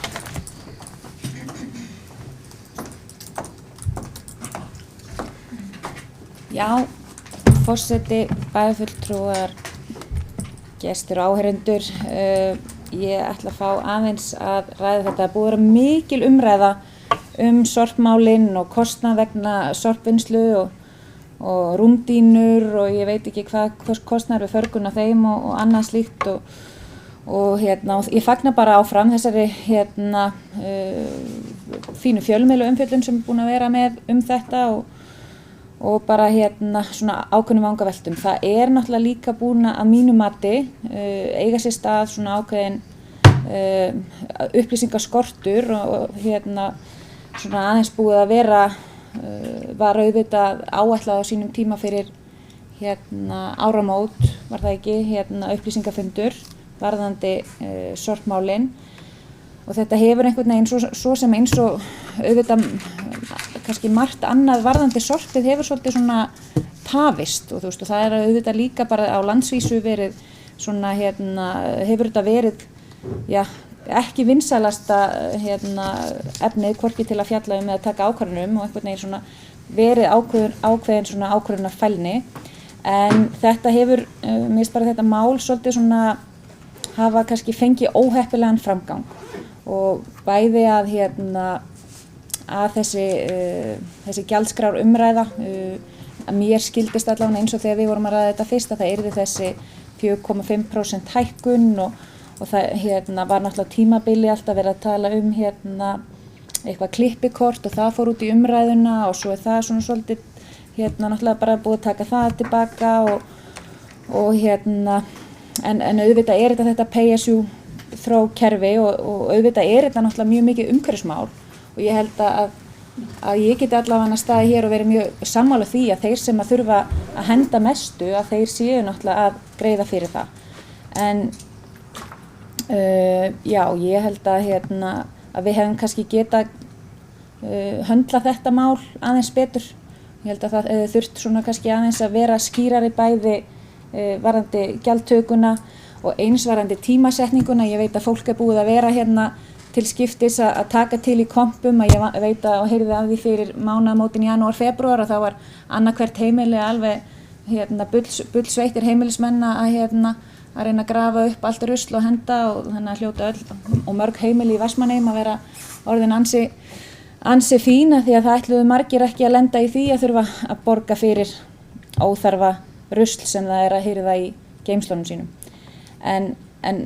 Og eins hélt ég bara persónlega að þegar maður færi 1. febrúar þá þyrfti ég að fara að borga fyrir sorpið og ég hélt líka bara að núna við samþykkt í dag að þá myndi við þurfum að fara að borga fyrir sorpið á morgun. Einhvers staðar las ég og ég held að starfsmaður sviðsins er búin að vera duglegur í Facebook skrifum að svara fólki þar og ég held að það sé auðvitað gott að geta svara en það er kannski ekki endilega vettvangur það sem við eigum að vera upplýsa fólk. Þannig að ég held að við hefðum þurft kannski að vanda okkur aðeins í þessu máli og hvernig við svona framgangnum sem það fékk. En ég fagna því að þetta sé orðið skýrt og að það sé búið að ákveða kynningafund og með leyfi forseta þá ætla ég að fá að lesa stutta bókun þar sem undirrita allir bæjarfulltrúar Sjálfstæðisflokksins og hún er svohljóðandi. Undirbúa hefði þurft breytingar á gjaldtöku vegna sorpmála talsvert betur. Nokkrar upplýsingaóreiðu hefur gætt vegna málsins og gjaldskrá ekki tilbúin þegar gjaldtaka átti að hefjast sem gefur til kynna að yfirfara hefði þurft máli betur og kynna fyrir íbúum svo máli hefði farið betur á stað. Gott er að sjá að búið er að ákveða kynningafund fyrir íbúa vegna málsins, bókun lýkur. Og eins og ég kom inn á áðan að þá er þetta auðvitað gríðarlega mikið umhverfismál og svona vitundarvakning líka. Ég held að fólk kannski með því að þurfa að fara að borga fyrir það sem það hendir að þá verður þetta, verður fólk meðvitaðara það bæði hvað það er að kaupa, hvort það þurfa á því að halda og hverju það er að henda. Þannig að það er auðvitað ekki hægt eins og þetta var að við vorum að borga stóra fjárhæðir til að tæma almenna ruslið upp í sorpu og okkur er það auðvitað bara ekki lengur heimilt. Takk fyrir.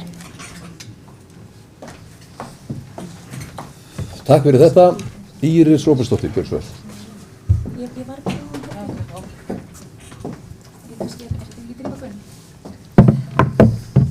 Forseti, ég held að við öll sem erum hér inni getum tekið undir það að það búið að vera mikil umræða ruslið og örugglega töluverð upplýsingaóreiða líka og svo er hann líka bara stundum þannig að sumir bara misskilja líka mjög mikið og svona og við þurfum svona að reyna að vera lýsandi í því sem stjórnvald og ég veit mikið betur en að þeir sem standa að þessu hefðu hreinlega sagt það í tilkynningu að það hefði mátt standa betur á hlutunum þannig að ég sé ekki að við þurfum að bóka allavega ekki meiri hlutu neitt svona það en ég er algjörlega sammála því að þetta er mikið umhverfismál og ég ætla að vona að allir þeir sem fóru og tóku til í geymslunum að þeir hafi samt reynt að vera svolítið góðum umhverfið, ekki bara henda öllu óflokkuð í rusli.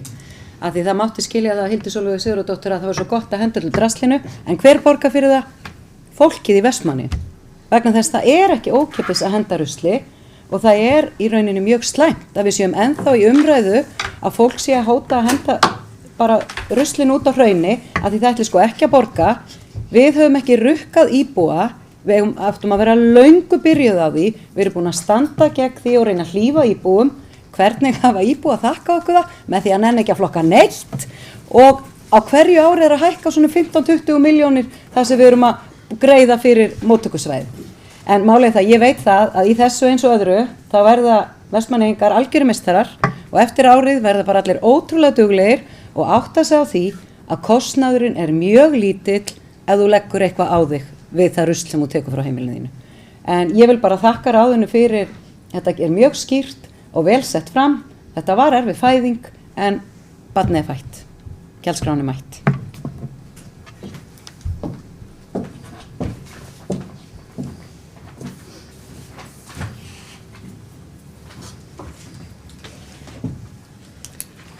Orðið er ennþá laust. Njáll Ragnarsson, gjörðu svo vel.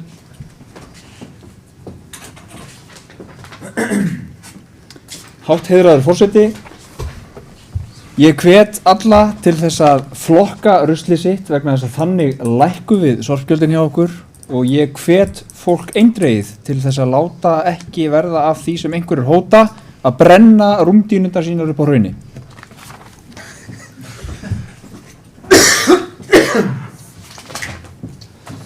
Takk fyrir þetta. Eyþór Harðarsson, gjörðu svo vel.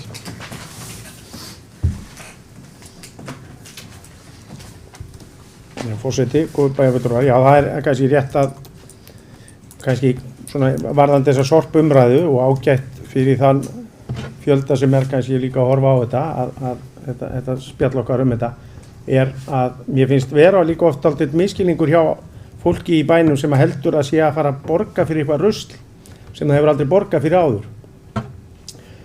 Þetta hafa bæjarbúar borga fyrir þetta almenna sorp dýrum dómum. Ég held að sé þetta ekki 70, 80, 90 miljónir á síðasta ári og nú er bara verið að fara þá leið að þeir sem eru að henda ruslinu þurfa þá að borga þennan kostnað sem fellur til þess og auðvita mun þegar að þetta er farið að vera þannig að fólk þarf að borga fyrir almenna ruslir þá mun almenna rusli minnka og þar að leiðandi munu allir græða.